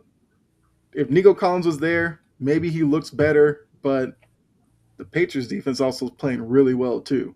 So, yeah, I can't talk about what's around him. I think the Texans are a talented team. He was just horrible. Giannis could be thrown out of the stadium and wouldn't blow the whistle. He flops on jump shots. Yeah. I mean, yeah, Giannis is tough to officiate. Shaq was tough to officiate too because they were just so physical. A lot of times you didn't know what contact to call and what. Yeah, so I get that, Trajan. Like Giannis does get beat up. Um, so I did the divisional round. We now have a championship round where it's championship week Sunday. Remember, you get both games on Sunday. I still say it's one of the best days on the sports calendar. You get the AFC game 3, NFC games at 6. You know who the Super Bowl matchup will be by the end of the night. So it will start with Patriots going on the road to Denver to face Jarrett Stidham and the Broncos. Looking at that matchup, do you give the Broncos a chance with Stidham? Or, as I have said, if Sean Payton is this great offensive mind as people say he is, should he not have a plan in place to make Stidham look good? Good enough to win that game. You would think he would have some type of plan. I mean, I don't think Jared is complete trash. I Right. think he's been around enough to know the game and things. So I mean, if I'm Patriots fans, I still wouldn't take I still wouldn't take this as an easy game because you never know. Stidham might come out and ball out and shock everybody. But I'm going to go with the Patriots. They've been consistent the most, except the last game. I mean, it could have went either way with them turnovers. Mhm. Drake May just got to be better with the ball. I'm gonna take the Pats here, and I'm going to take the Seahawks. I think the Seahawks can beat the Rams, but something tells me now my money pick them because it's for money here. I did take the Rams and Pats, but for this purpose, I still think the Seahawks can get the Rams because I like what the Seahawks doing with that offense, defense. I know Charbonnet went down. Yeah. That was a 1-2 tandem, but Walker ran up and down San Fran's defense. I don't know. But I think that's going to be a good matchup. This is going to be their third time playing. That's a division rival right there. It's going to be an interesting game. But for money purposes, I took the Rams. But I think the Seahawks can do it. Okay. Jory, how do you see both matchups going? Are you going to take the underdog Broncos with this backup quarterback, and then who do you have in the NFC?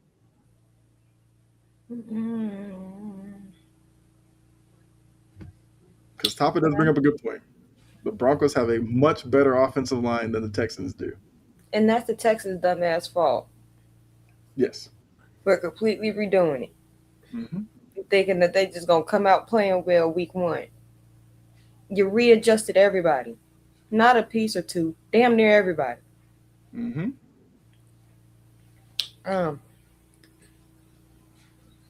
I have the Patriots. I just really want the Patriots to win out because it'll prove to Amy that Vrabel didn't need to be fired like he was. Lady. That's I just really want her to eat crow. And in order for her to really eat crow, he has to go to a Super Bowl. Mm-hmm. Okay. I mean, some Titans fans probably want Denver to win, but I see where you're coming from. If only everyone had a backup quarterback like Malik Willis. Pats over the Broncos. All right. Oh, hell no. I'm sorry. I just saw something. So Legos and Crocs are teaming up to make Lego brick Crocs. And they're going to be $150. And this is what these shit's going to look like. If you don't get that. Why would you think that's going to be comfortable? That shouldn't have left the drawing board. Yeah, whoever proposed that should have been fired right away. But then they said the website clearly states they're not intended for all day wear. Right. They have to put out a disclaimer. That's how you know it's bad. For $150, I'm not wearing them shits. Give it like 2 months, and like every other person will be wearing them. Top of Vrabel had figurine with the mini Lego Crocs in his own 4 different colors. I can't. Trey just gonna buy a pair. There you go. All right, so Jory, you have the Pats. Who do you have in the NFC?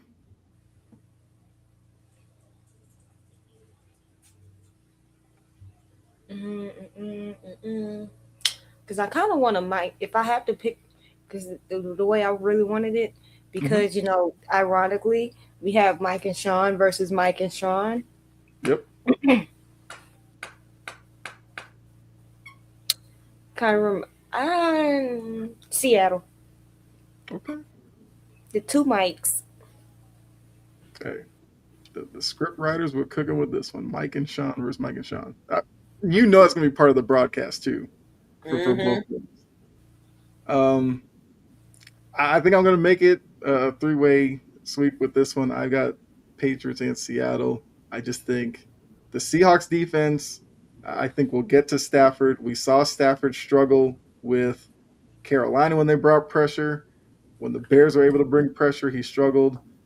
Topper brings up a good point. The Rams secondary has not been good for a few weeks now. Now it's going to be on Sam Darnold to take advantage of that. JSN could have a big day. But I really like the fact that they're getting Kenneth Walker more and more involved. I love Kenneth Walker as a running back. I think he can run on the Rams as well. So I feel like that's going to be – I wouldn't say it's going to be a blowout or anything because I do think the Rams kind of play the Seahawks tough, but I think the Seahawks get that one. And then as a Patriots fan, I kind of have to go with New England. But I don't think they're going to look past Stidham and Peyton and what they'll be able to come up with. I think Vrabel has taught that enough this year that they obviously are not going to look past the Broncos. The one thing will be some of those young Patriots players, their first time Mile High Stadium, how can they kind of adjust to that and kind of get into the flow of the game will probably be important for those players. But I got Pats and Seahawks. Expect Jason to have a big game. I do as well. Pats, Seahawks to correct Pete's mistake at the 1 yard line. We are still bitter about that. I know you are because I see it all the time. Before we move on, I guess you had to rank the championship game QBs. How would you rank them? Obviously, Darnold, Stafford, well, Stidham, I'm assuming, might be last, and then May. How would you rank them going into the weekend?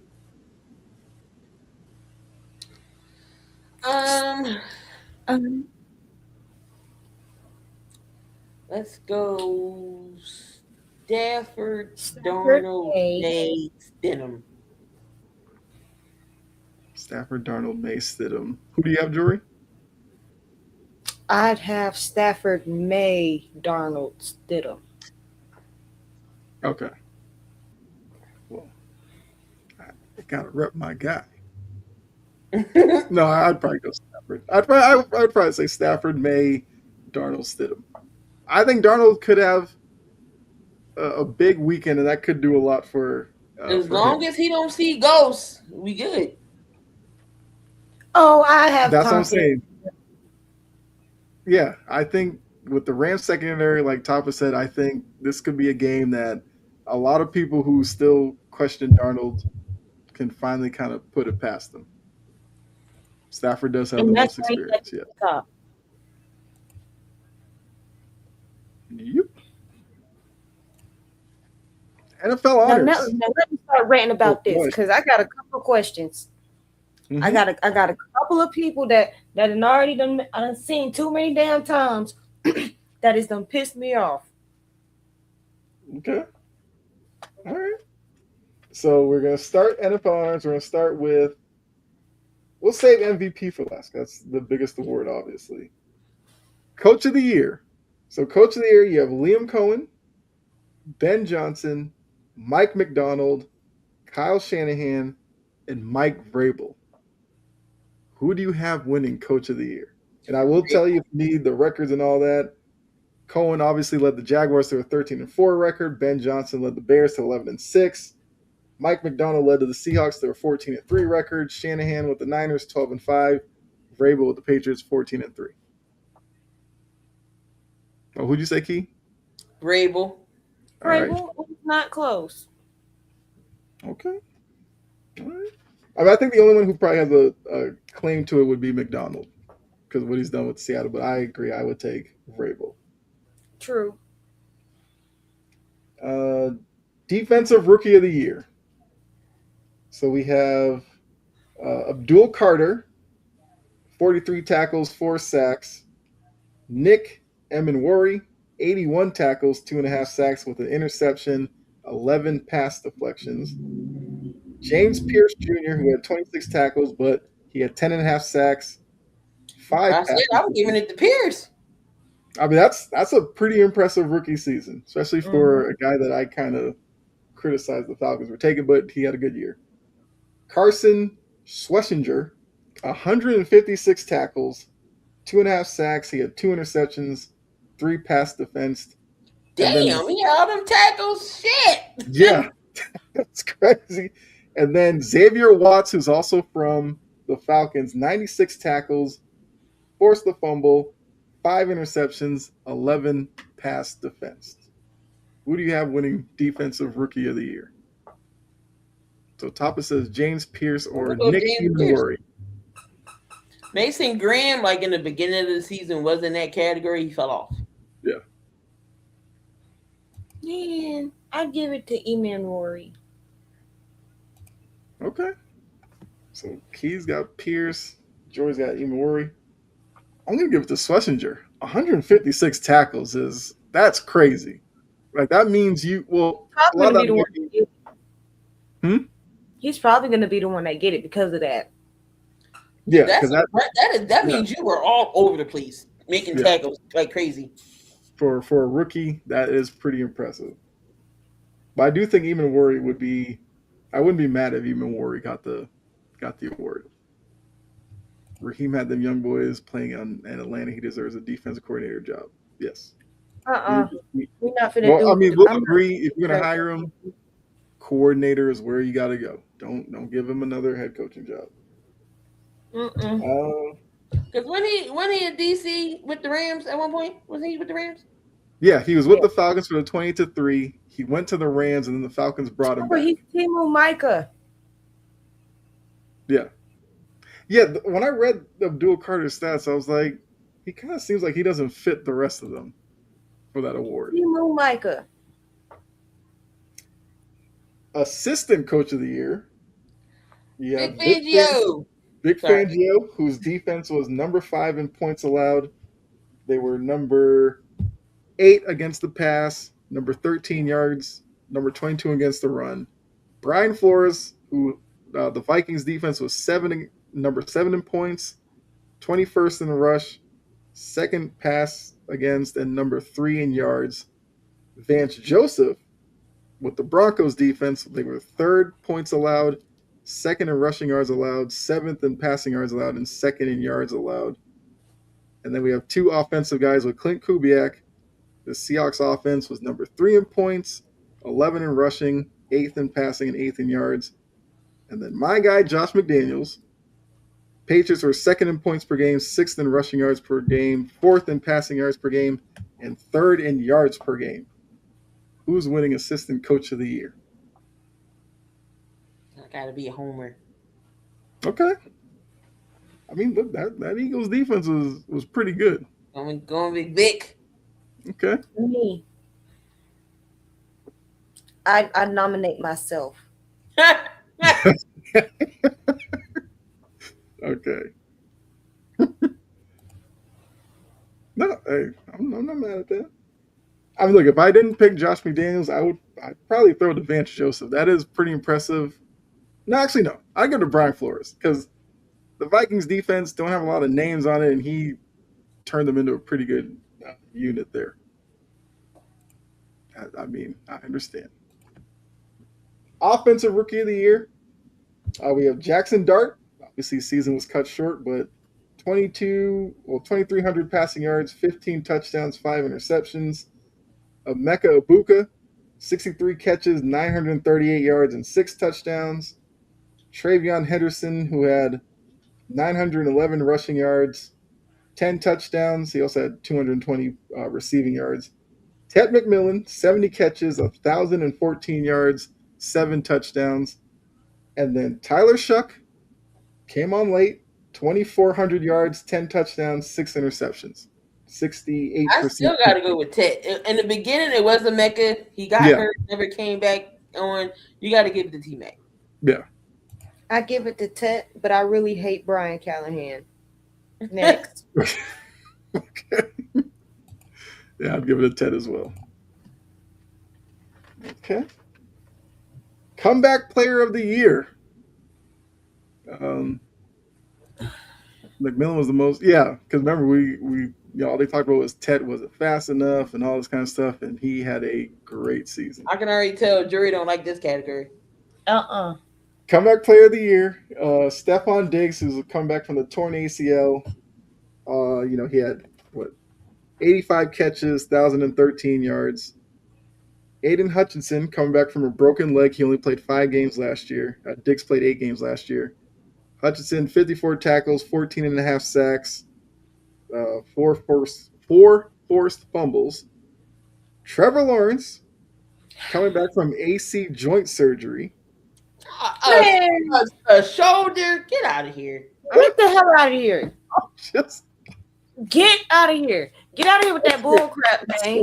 so I will say this. With all the other players, I was like, I think I remember the injury. I had to look up Trevor Lawrence because I could not remember what it was. But it was an AC joint surgery. He had 4,000 yards this year, 29 touchdowns, 12 interceptions. Baker came back from that, and he ain't getting no damn award. You gotta go to. You gotta give it to Aiden. I just had to say. Did I see McCaffrey on that list too? Christian McCaffrey came back from a PCL sprain. He played 4 games last year. No, we getting it to Aiden. Okay. And Dak Prescott right now, they are gaslighting. Dak Prescott's the 5th nominee. He had the hamstring? Well, that yeah. Okay, that's a good one because he tore his hamstring off the bone. Yes. A PCL strain?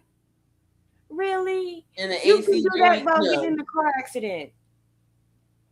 I mean, I was no, we gonna give it to Aiden.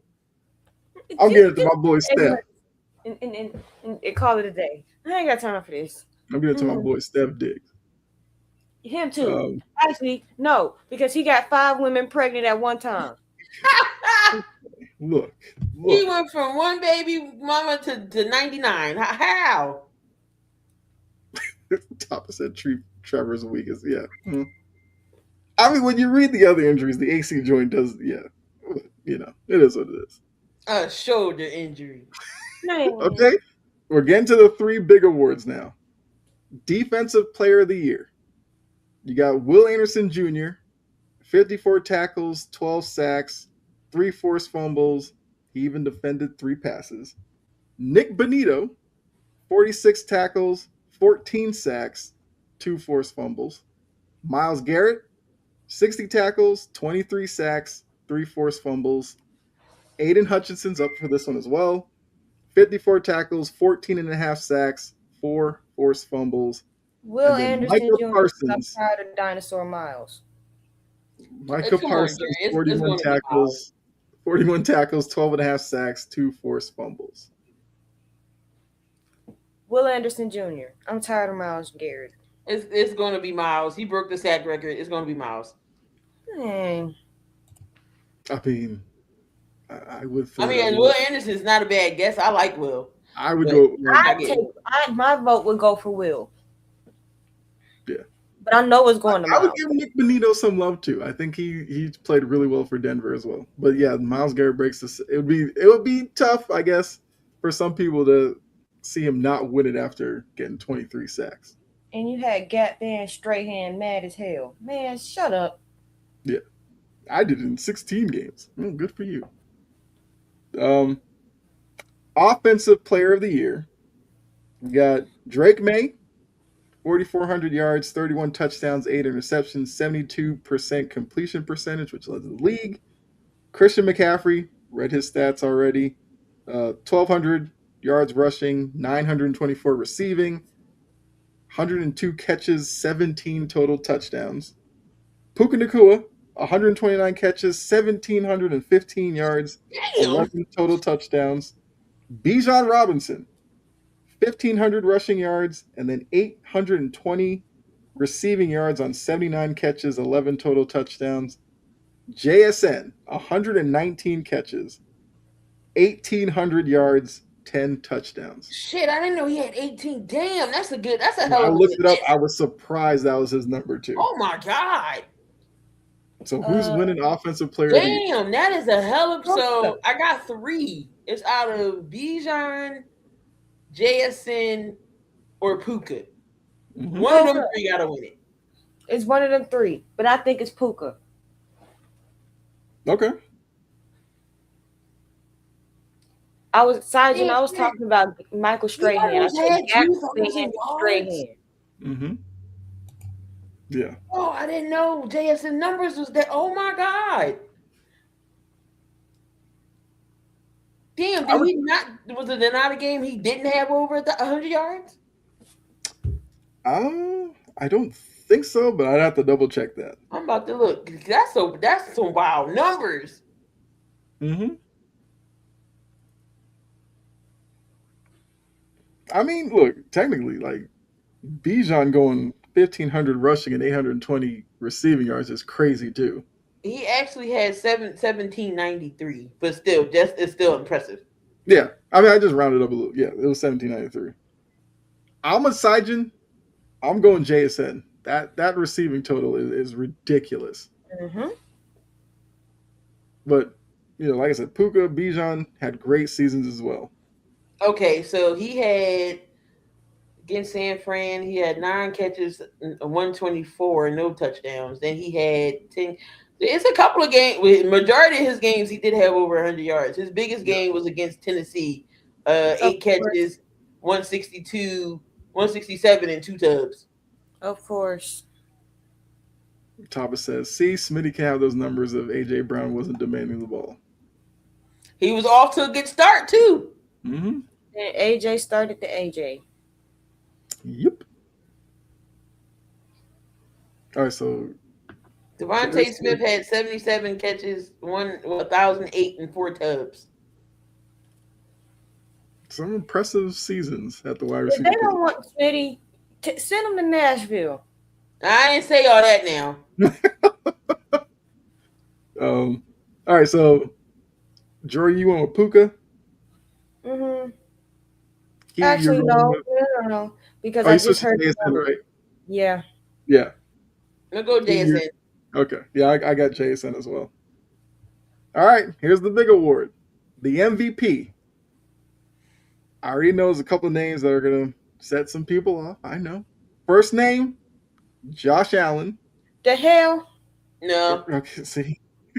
36, 68 passing yards, 25 touchdowns, 10 interceptions, 70% completion percentage. I'm just giving you the numbers, just for the people watching and listening.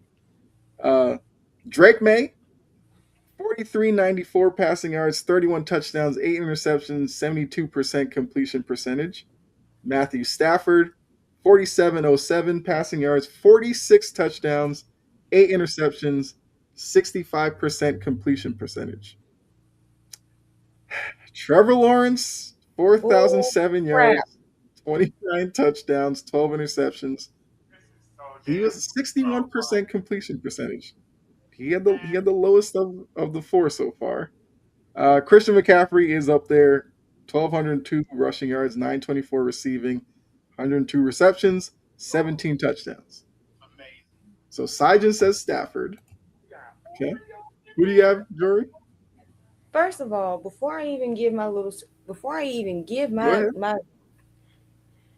what the hell did we not forget what Goldilocks looked like for the first half of the season?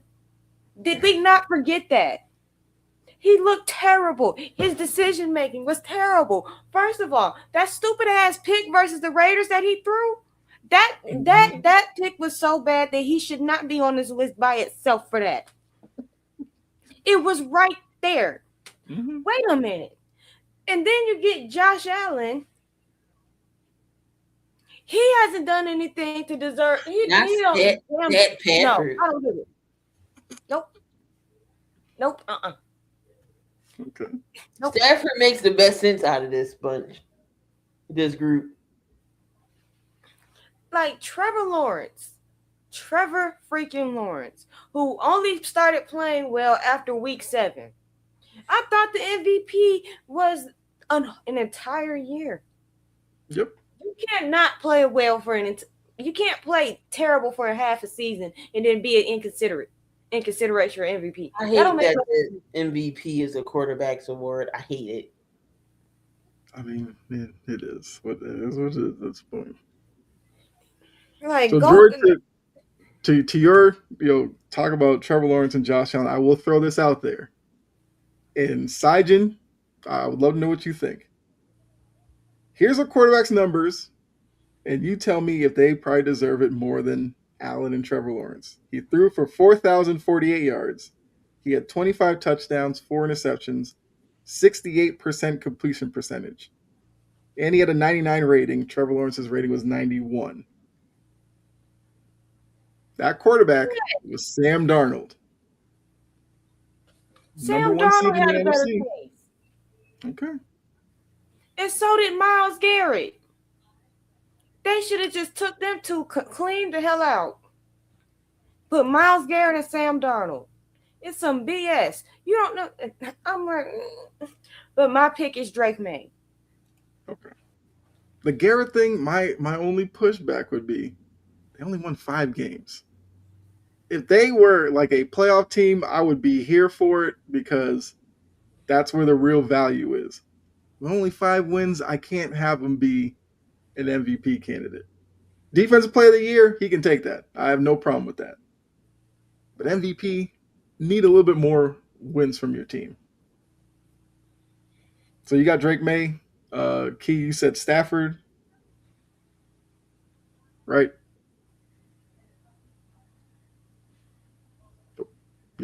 What, Key? Stafford. Oh, okay. I was making sure. I thought my microphone might have went out. I'll take my guy Drake May. I'm doing it for my guy. Josh Allen, best player. Well, I mean, that's arguable. Yes, but Sam will intermediately be disrupted in the Rams game, but will correct it to win. Okay. And those are the NFL Honors Awards, which I guess they announced them. What is it? Is it the Saturday night before Super Bowl, I believe, or they might change the date or whatever. So we'll see if we were correct on them.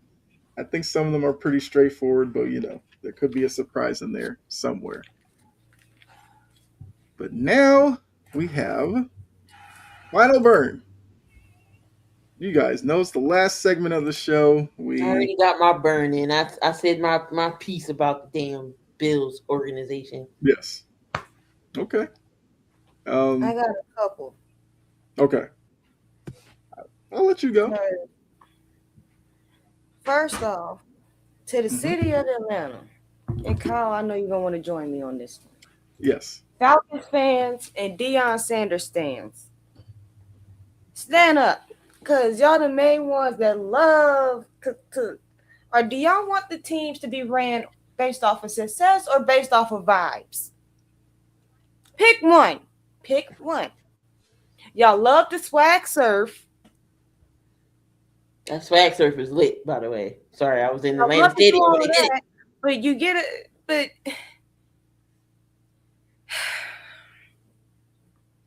y'all don't want to win. Y'all just are the epitome of why people call Atlanta a terrible sports town.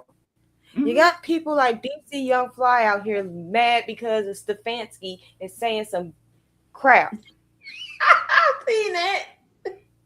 And then you got Deion clown ass laughing at the shit. I'm like, first of all, your ass doing a piss poor job at Colorado. Focus on that instead of laughing at somebody being mad about Stefanski because of how the Browns organization did your son. That ain't got nothing to do with Stefanski. Mm-hmm. I mean, Stefanski had his role, but who really did that? Set Shador up for that? The Browns. Mm-hmm. Arthur, be Like, careful. You can't say that. Shador no, people. you can't say that to them Whoa. folks. Yeah. You cannot say that to them folks. Because otherwise, you a sellout, you a coon, you don't know what you're talking about. And I'm like, I done been called worse by better people. Y'all can't tell me jack squat. Like, y'all, the main one, and it really got to the point when Falcons fans are mad as hell about Stefanski getting hired because they fired Raheem Morris, a black man. Like, okay? Are we really gonna sit here and throw on our Superman race card cape for somebody who went 8-9 twice and 4-7? Are we really gonna sit here and do that? Are we kidding? There is actual racism going on, and y'all over here talking about bull jive and foolery because they hired Stefanski. And when we mentioned Stefanski's the 2-time Coach of the Year award with a viable quarterback, y'all don't want to hear it. You want to be picky and selective. No, they moved the organization moved up off of Baker after making him play on a broke shoulder. They moved off of him for Deshaun Watson, and that's when I pretty much figured out Stefanski was gonna get fired.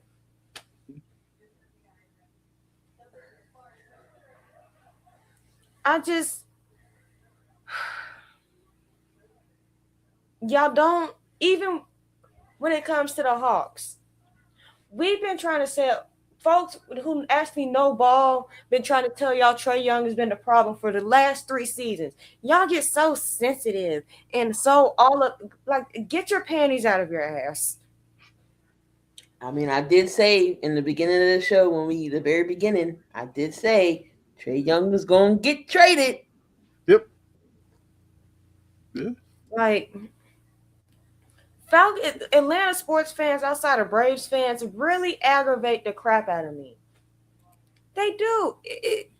Y'all. Okay. Braves fans kind of keep to themselves. I'm finna say something, and it's gonna sound wrong. It's gonna sound fun. Okay. Atlanta is a African American city. I get it. I am proud to be black. I'm not selling out. Mm-hmm. But also, you can't be ignorant towards other people and then cry when it gets done towards you. And then that is stupid. Falcons fans love to do that. Mm-hmm. They love to do that type of crap.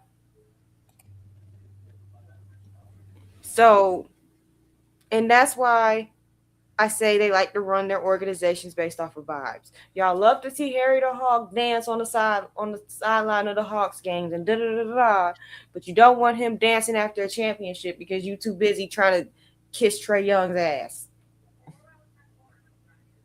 Or you're mad about Stefanski because of Dion, who never even raised his kids in Atlanta, didn't come back to Atlanta after his rookie contract was up.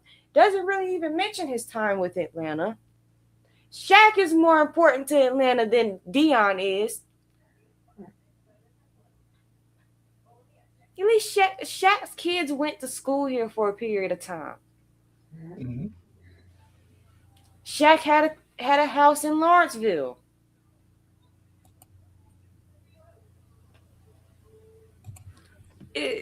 Y'all are doing all of this reaching and all of this prejudicial bullshit for what? For what?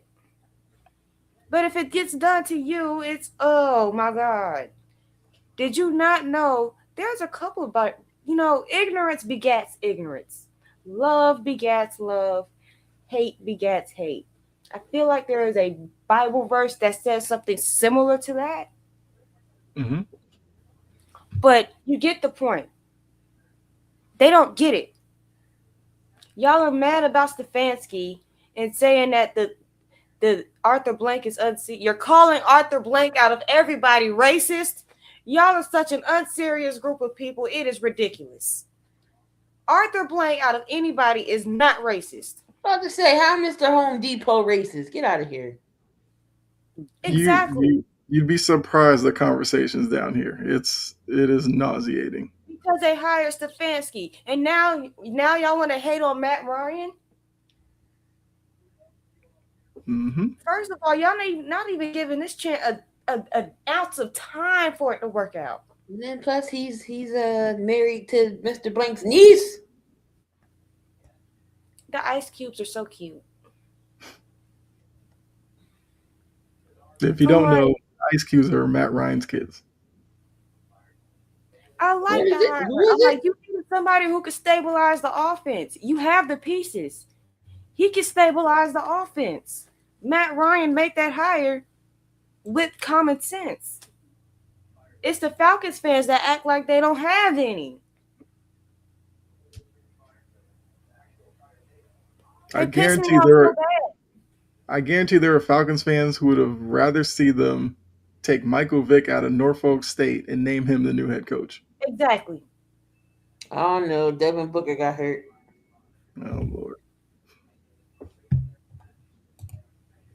Yeah, Matt Ryan is the president of operations Football. or whatever. Yeah. The GM reports to him, basically. Uncle Luke and Asante Samuel Sr. Both of y'all need to be quiet. Uncle Luke, I get you. You made a lot of good music. You made people want to drop it like it's hot. I got you. And you do a lot for the Miami community. I understand that you're a booster. You don't get to sit here and try to compare your resume to somebody who went to 2 Super Bowls, idiot. You don't get to sit here and do that. Both of y'all sound stupid and disrespectful. Put your phones up, go touch grass, and give it a rest. Not go touch grass. Like,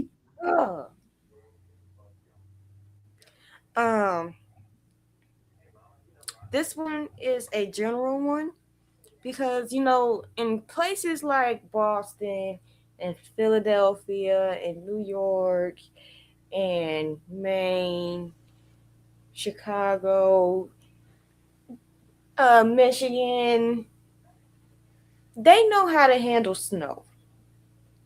They know how to handle ice. Kyle, you know exactly where I'm finna go with this one. Yep. Georgia is supposed to be getting a bad snowstorm. Down south folks don't know what the hell to do when they see snow. Exactly. So guess what you can't find in the grocery store right now? Nothing. Bread, milk, eggs, toilet paper. The hell y'all gonna do with all the fucking toilet paper? Make it make sense. Well, you should be grabbing canned goods, not toilet paper. Shoot, speaking of toilet paper, I gotta go get some.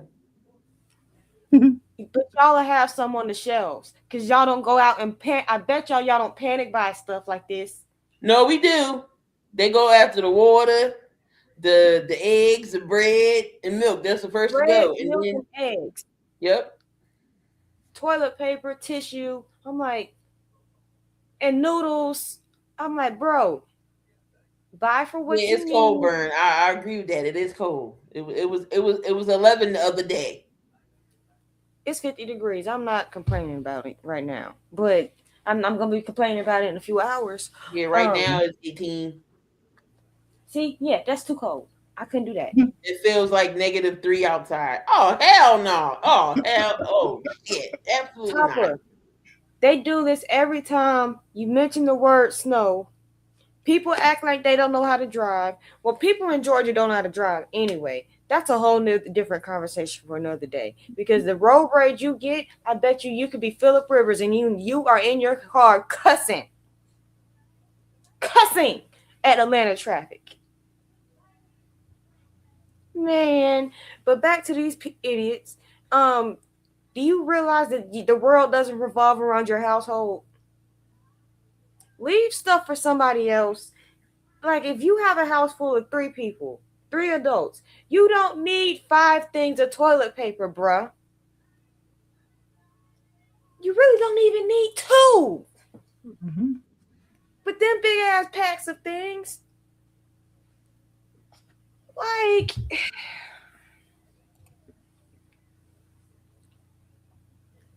y'all buy up all the bread, milk, and eggs, soap. I'm like, it's 2 days. 2 days. 2 days. Not a week, not 2 weeks. 2 days. And then it's going to be 50 to 60 degrees again soon. Just last 2 weeks ago, it was 70. I can't stand it down here sometimes. And you wonder why everybody keep getting sick. Mm-hmm. So today was 40. Here, I'm just throw you some numbers. 40, 21, 28, 27, 20, 28, 21, 22, 28, 31. That's the numbers over the next week or so. Yep. Y'all got that. And here, wait a minute, it gets better. This what it gets down to at night. Mm-hmm. 15, 10, 15, 12, 8, 8, 8, 8, 8, 12, 10. Nope, nope, nope, nope, nope, nope, nope. Nope, nope, nope, nope. I remember when I went to Boston once, and it was in May, and the sun went down. It was cold. I'm like, uh-uh. Nice Because city. y'all used to Real that pretty city. scared. Y'all used to that. Burn puts on a hoodie at 60 degrees. I'm like, excuse me? Yes. A hoodie? I think 50, anything under 50 is freezing to me. I think people from the north are psychopaths for dealing with that. Well, see, yesterday, if I could, I would have had a hoodie on and I could. Yeah, come take y'all's weather back. Come take it, because these people don't know how to act. They don't know how to drive. The last time there was an ice storm, people just got out of their cars and walked home and had to come back and get them. Because they seen that coat and it was like, what is this? I know you're a Florida kid. I know. I'll give you that. Not used to that. I'd rather deal with I would love 60 and 65 right now. That's a light hoodie.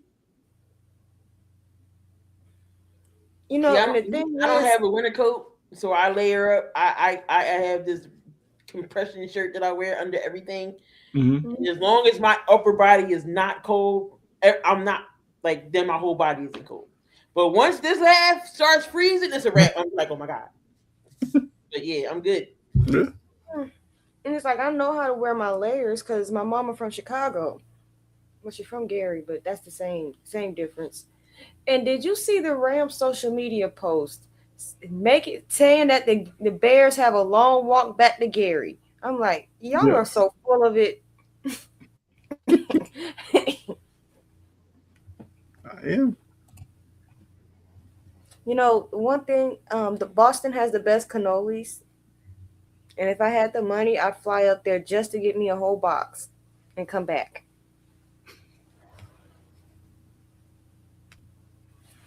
And the last thing, and then I'm going to let whoever wants to have it go. We have got to start giving Josh Allen the exact same treatment we give Lamar Jackson. I've been saying that. Like, Dan Orlovsky and all of that glazing he did this week was ridiculous. Mm-hmm. And especially when he said that the Patriots didn't do nothing special about when it came to C.J. Stroud. I'm like, what the fuck are you talking about? Did you see the same game that I saw? I'm talking about that they turned that man over how many times? Orlovsky did tell on himself today, because I watched NFL Live. And now the NFL Live panel, when they do predictions and it pops up, they're like, please tell us we didn't all pick the same team. Mm-hmm. They didn't for both games. They didn't do it. They had one who straight away. Laura picked Denver. Everybody else picked New England. Dan was the only one to pick the Rams over the Seahawks. And his reasoning, I swear. That Matthew Stafford ass kisser. Man. This was his reasoning. I quote, I'm friends with Matt. I want to see him do well. That was his reasoning for picking them. And that's why he picked it. He voted for him for the MVP. You ain't even got to ask me who Dan voted for. We know it was Stafford. That's his friend. That's his bestie. They're besties. Like, for him to sit there and just deflect and downplay what the Patriots did to C.J. Stroud was ridiculous. I'm like, did we watch the same game? I just don't get like I feel you with that on as far as like Josh Allen, because I feel like we don't hold Herbert accountable. We don't hold Allen accountable. Crucify Lamar. Jalen Hurts gets crucified. Like, what are we doing? Because I had a conversation in the Discord chat. I'm like, Josh Allen, to me, Josh Allen and Lamar are in the exact same boat. Don't go saying, because if you say one is overrated, you got to say the other one's overrated. And both of them mugs is overrated to me. I'm like, they two cheeks off the same ass. Yeah, they both won MVPs with no Super Bowl. Point blank. That's it. They have to be held to the same standard at that point. And they both then got coaches fired. Yes.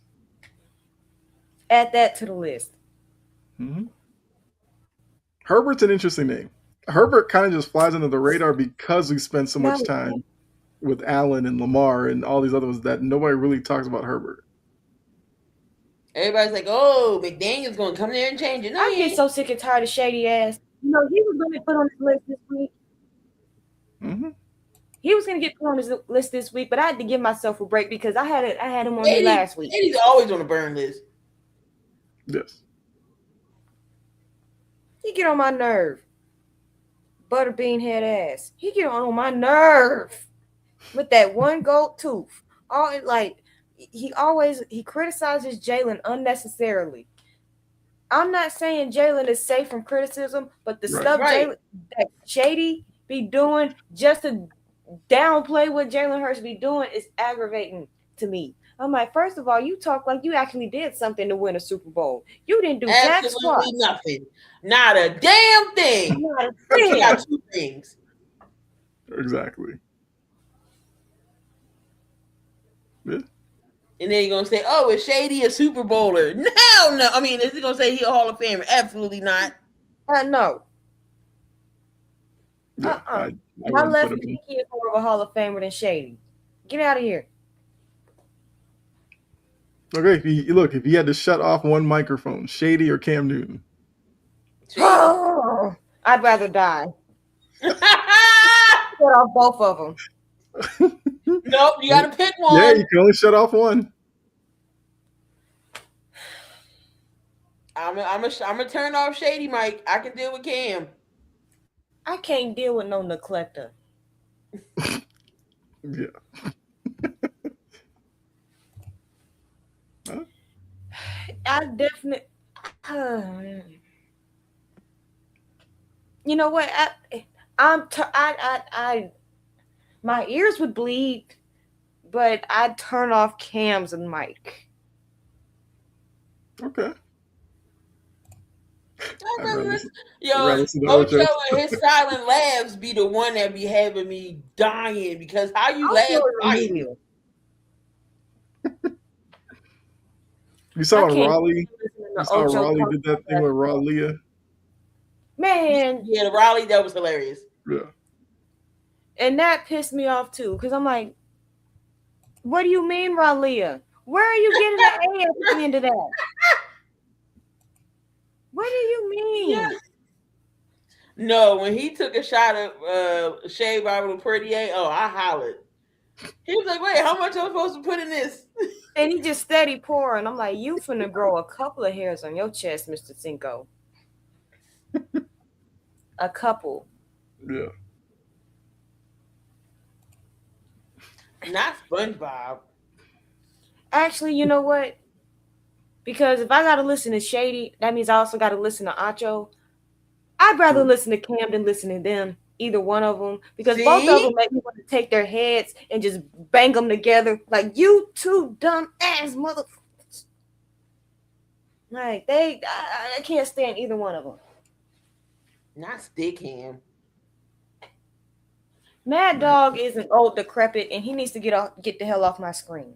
I'm not gonna hold you. I do like what are you mad about segment with I Mad do I Dog love do. that segment too. because that's I'm not gonna hold you. That's my favorite because Yeah, he go off and it's hilarious. yeah.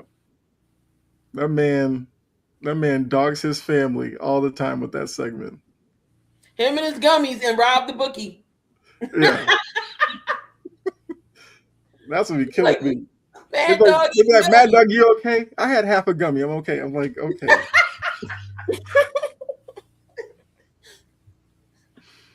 Oh man.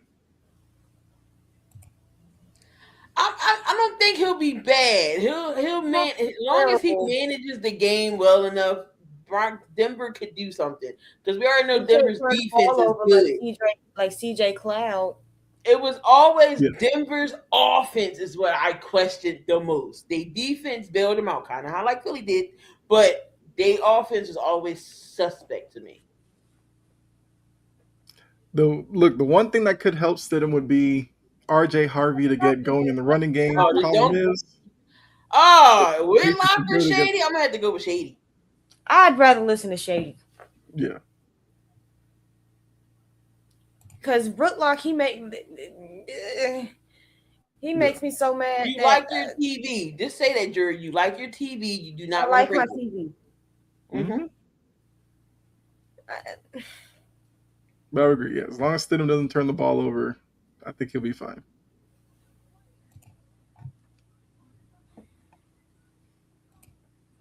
Oh hell no. Yeah, we don't need Skip. No. I don't need Skip or because he done got Skip Bayless done got Gilbert Arenafied. So no. Hmm. Yeah, Not a clown. He's donut. shaped like a damn donut. Damn clown. Ooh, we gonna 6 to 8 to 10. That's what our storm track is. Yikes. Yeah. Mm, I don't know. That's all I had. Asante Samuel Sr. and Uncle Luke, y'all need to get along. Kumbaya. Yep. Um, yeah. I was gonna get Shady his rip, but I'm like, no. Cam Newton did something this week to make me mad, but I forgot what it was. That usually could depend on the day with Cam Newton. Exactly. I know he said something. Mm-hmm. Um, Saijan, Walt I will be Parker. reporting tomorrow. There you go. So if you subscribe to or you check out Jory Sports Stories, she's got an episode for you tomorrow. I will have one tomorrow as well on Chomping at the Bit. Oh. See, I don't like to defend Notre Dame, but Cam Newton said Notre Dame hasn't been relevant in years. Yes. Motherfucker, they were in the It national was just in championship a last natty. What year. you mean? Mm-hmm. Yeah. I'll That take was the look. thing that I'll he take said Shady today. over Cam. How about that? Okay. Like, Ryan Clark it did was check him on that. that one because he was like, "What about Auburn? Auburn isn't relevant then. That's what you're going off of." He's like, "No, we're not." And I was like, "Okay, well, at least he said that." But Mhm. yeah, Oh shit, we beat the Avalanche 7-3. all right. So wait, you said you're out of your final burn. And I don't like how he keeps trying to disrespect what the Patriots got going on. Leave them folks alone because you look like a robot when you played. Bye. Yeah, we talked about that earlier. Yeah. He said, "Yeah, Hey, it's that 5 hour thing. That five yeah. hour." I mean, And some that's what thought he when he was beating that trash can that he might have been back on it, but he's Oh, saying don't last 5 hours, really, Mike? that's when you know too much. You didn't need to tell us that. you don't need to tell that part. Michael Irvin did an interview with Brandon Marshall and Beasley. I'm not a Brandon Marshall fan. He cried too damn much. That's why Yeah. I am athlete is no more. The pivot took over. Mm-hmm. No, Cam Newton has not done a thing. All he done is throw a hat on. So my final burn, oddly enough, it is college football. They just decided that they're going to stick with 12 teams, whatever, however you feel about that. But they put that provision in, which we've talked about before, about Notre Dame. If they're in the top 12, they automatically get in. And I will say, this is one of the few times where I thought Stephen A was dead on. Stephen A said, why are we making exceptions for Notre Dame? This is why they don't comply with everybody else and join a conference, because they feel like they are above college football. I think it's stupid. I think it's dumb that they, as once again, Stephen A did point out and remind people during the COVID year, because Notre Dame was not in the conference, they had a lot of trouble coming up with a football schedule. ACC went ahead and was like, hey, play our teams and we'll whatever. Good They did grief. that. Use the ACC, still won't join the ACC except for every other sport besides football. And now, if you had a thought of them joining the conference because of the implications with conference champions and all that for the playoff, they're definitely not going to do it now, because they're going to get special treatment as long as they're in the top 12. They're going to get in. I think it's stupid that they do that. I also have a problem they didn't expand to 16, but that's just me. I said that's the number they should go to, but they're keeping it at 12. I don't have a problem with that. But stop. So it's just football that Notre Dame's not in no conference. But Yeah. everything else like football, Yeah, basketball, all that, they yeah. are in the ACC. But they won't join them as a football team because they get all that money from NBC as an independent. They're Right. not gonna give that up. So if the NCAA had maybe a governing body that we all knew who they were and actually had, legs to stand on, maybe they could force Notre Dame into a conference. But this current setup where the NCAA is just like, hey, you conferences handle whatever you want to do, like it's not going to change. No. 3D says go back to 8. I mean, they're at 12. They're not going back because that would be them losing money. We know that's never going to happen. I just said they 16 need is to the do this perfect shit number. earlier. All the ball, Yes, because it should with end with January the 1st. transfer portal opening up, it's too much. Yeah. Have it earlier so when the portal comes, everything's done and over with. Mm-hmm. Okay, so Simon's a Notre Dame fan. So the drama is just that everybody else plays a conference schedule. Mm-hmm. Notre Dame doesn't, so Notre Dame can fill their schedule with Whoever. Stanford. I mean BC, who I'm a fan of, but BC, if they're having a really down year, that game does them no good. I think next year they're playing like Rice and San Jose State and stuff like that. Oh my God. But And then they get to pick their own schedule. That's the thing. They get to pick their own schedule. because they're not tied to any conference. Nope. Now, the one thing, they do play USC. If USC is a good team, that's a good game. Fine, I'll give them that. But if you are a Bama fan like Jory, 1 week you could play Georgia, then you're playing LSU, then you're playing Tennessee, while Notre Dame's out here building up wins on lesser competition. Mm-hmm. So that's where a lot of the drama comes from. They feel like Notre Dame should join the ACC, or I kind of think their style probably fits the Big Ten a little bit more. Join one. If you win your conference, then nobody will have anything to say about you when you make They the know playoff. if they joined the Big Ten right now, they'd be getting their ass kicked in. That is true. But I've said that makes the deal with the ACC that much easier. You go in the ACC, win it every year, get in the playoff, and nobody's going to say anything. But they won't do it. And that's where the drama comes from for everybody that's not a Notre Dame fan, Saijan. And this is true, yes. SEC is going to a 9-game schedule in 2026. And that's why I'm not going to give a damn about, because we're going to that 9-game schedule. I'm really not going to care about Notre Dame and their tiers anymore. Yes. If Notre Dame has that much control, are we really contenders? And yeah, like when you looked at this past year, where Notre Dame took their ball and ran home because they were like, hey, we were ranked 11th all the time. I don't want to play. Yeah, we were ranked 11th, and then you moved Miami ahead of us. Like that's just how it goes. If Notre And did Dame you call played, that publicity stunt on College Game Day? yeah, That was a publicity stunt. hmm I'm like, absolutely not. yeah, Mm-mm. but it's like Notre Dame every year because there's certain teams that they play. Like they play BC because of the Catholic school thing. I get that, but now you're depending on BC having a good year. They didn't have one last year. They played USC and Pitt, who were ranked, but they were ranked like 23rd and 24th. Grand scheme of things, that doesn't do much for you later in the season. And I feel like Notre Dame puts way too much pressure on other teams performing well to make them look good. And I don't know who needs to, like, I guess have the awakening or the whatever in Notre Dame and realize the new system doesn't necessarily fit them. Now, the provision, whatever.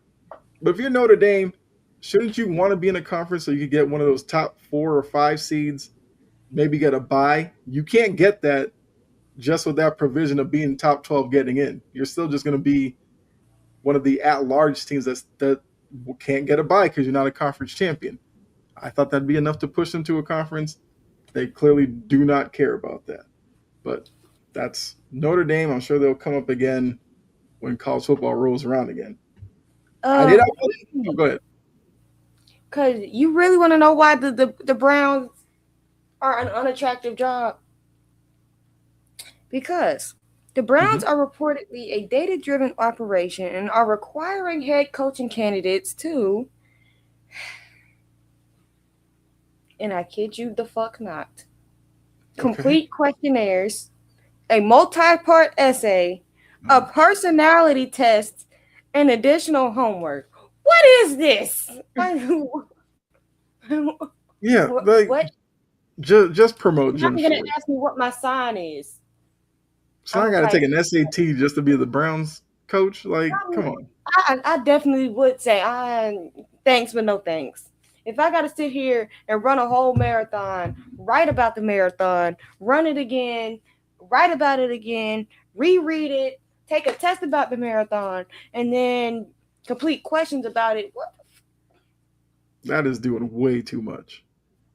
They don't even do that. They don't even do all of that for a requirement to graduate high school. What are you talking about? A multi-part essay. An essay is multi-parts. What the fuck are you talking about? I would love to know what the essay question is. I gotta know what the question is. How do you like the Haslam's? We don't.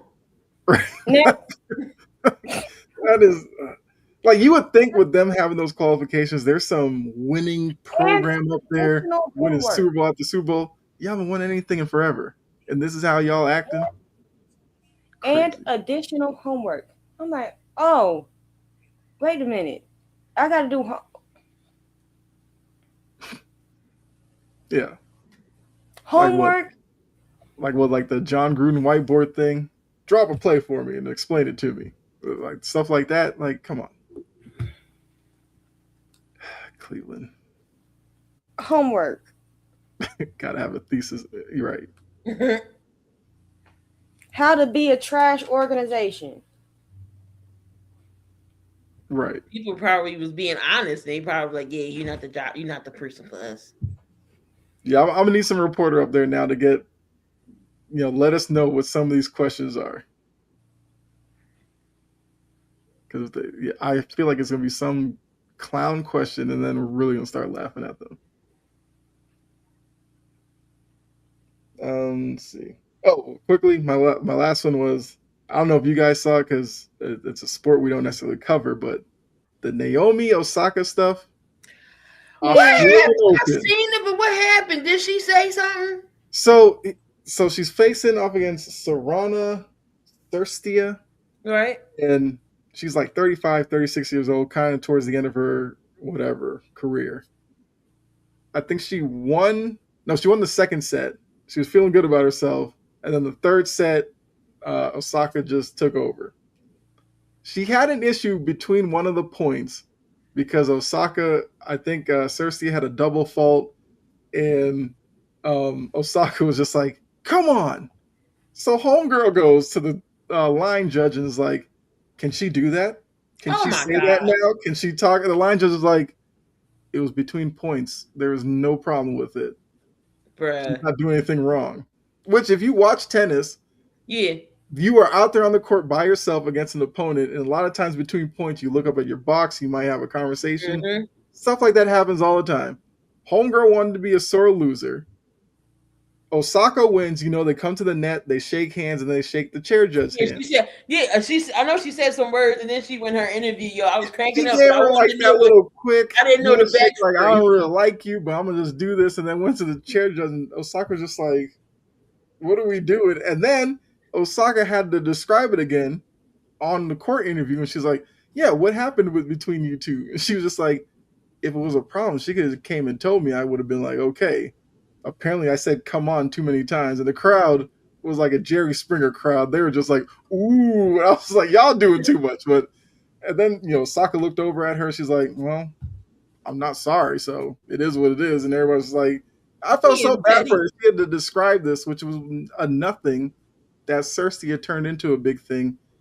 Osaka did apologize in the post game in the little like media room where she said her comments about Cersei being at the end of the road and she knew it was her last chance to win something. She probably shouldn't have said that part. She wanted to apologize for whatever, but the stuff on the court, like Serena does it. Every Right? woman, every Every player does tennis that. player does it. That's why I was just like, it's wild to me. Watch. Don't let it have been Venus or Serena doing it. She wouldn't have said shit. Absolutely. And I think, look, Osaka had And her that's why her rise early. She went through the little period where she had like the mental health stuff, and she backed away, and she came back, and she looks good now. She looks like she's back to her winning ways. I thought it was, I guess borrow a term from the start, like Bush League for Cersei to really turn that into some big deal. Like it was so weak. Like she just did once. She was like, "Come on," pumping herself up, and this Right? lady Like really sat everybody there and was does it. like, "Are we allowed to do that now?" And I was in my head like, "You're 30 something. You've been playing on the tour for years now. You never seen anybody else do this." Right? You never saw nobody scream. Yeah. So that's all I had. Cersei can Kick rocks. take her bag and go home and stay home like that. Like tight with a So hole in it. it was so annoying. And then Osaka had to feel uncomfortable for it, and I was like, "You won number one, so you ain't gotta apologize for nothing." But now being asked about it, you could tell she was kind of uneasy replaying it all. So um, that was my whole thing. Cersei, do better. I saw this. Yeah, Trini Roman got a $3 million deal from the I don't NWSL. think she looks like her dad, but I could be wrong. She does a little, yeah, but she's also like, I mean, she's really good. She's lived up to the hype for sure. What are we watching? Australian Open is going on. Yeah, because of the time difference, those matches come on at like 2 in the morning. Yeah, ain't nobody got time for that. It's Australia. I was wanting to ask what would. Oh, Yeah, he was talking to Sajid and Kirk. Yeah, yeah.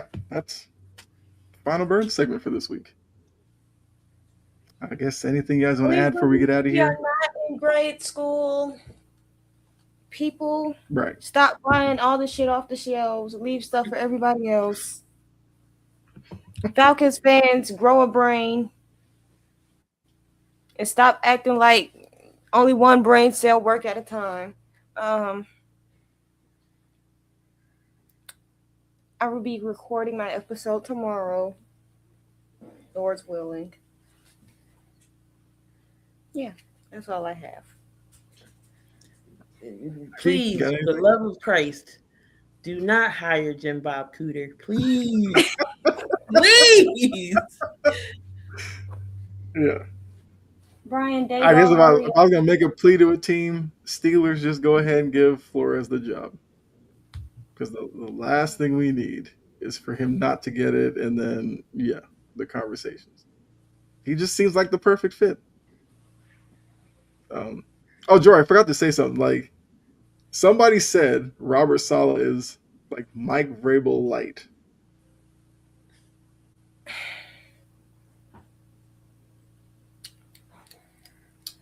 How do you feel about that? I don't know how I feel about that because Salah is Salah and Rabel is Rabel. So I think the person was kind of just referring to obviously they're both big guys. I think they both have kind of a demeanor about them that they're kind of like no nonsense.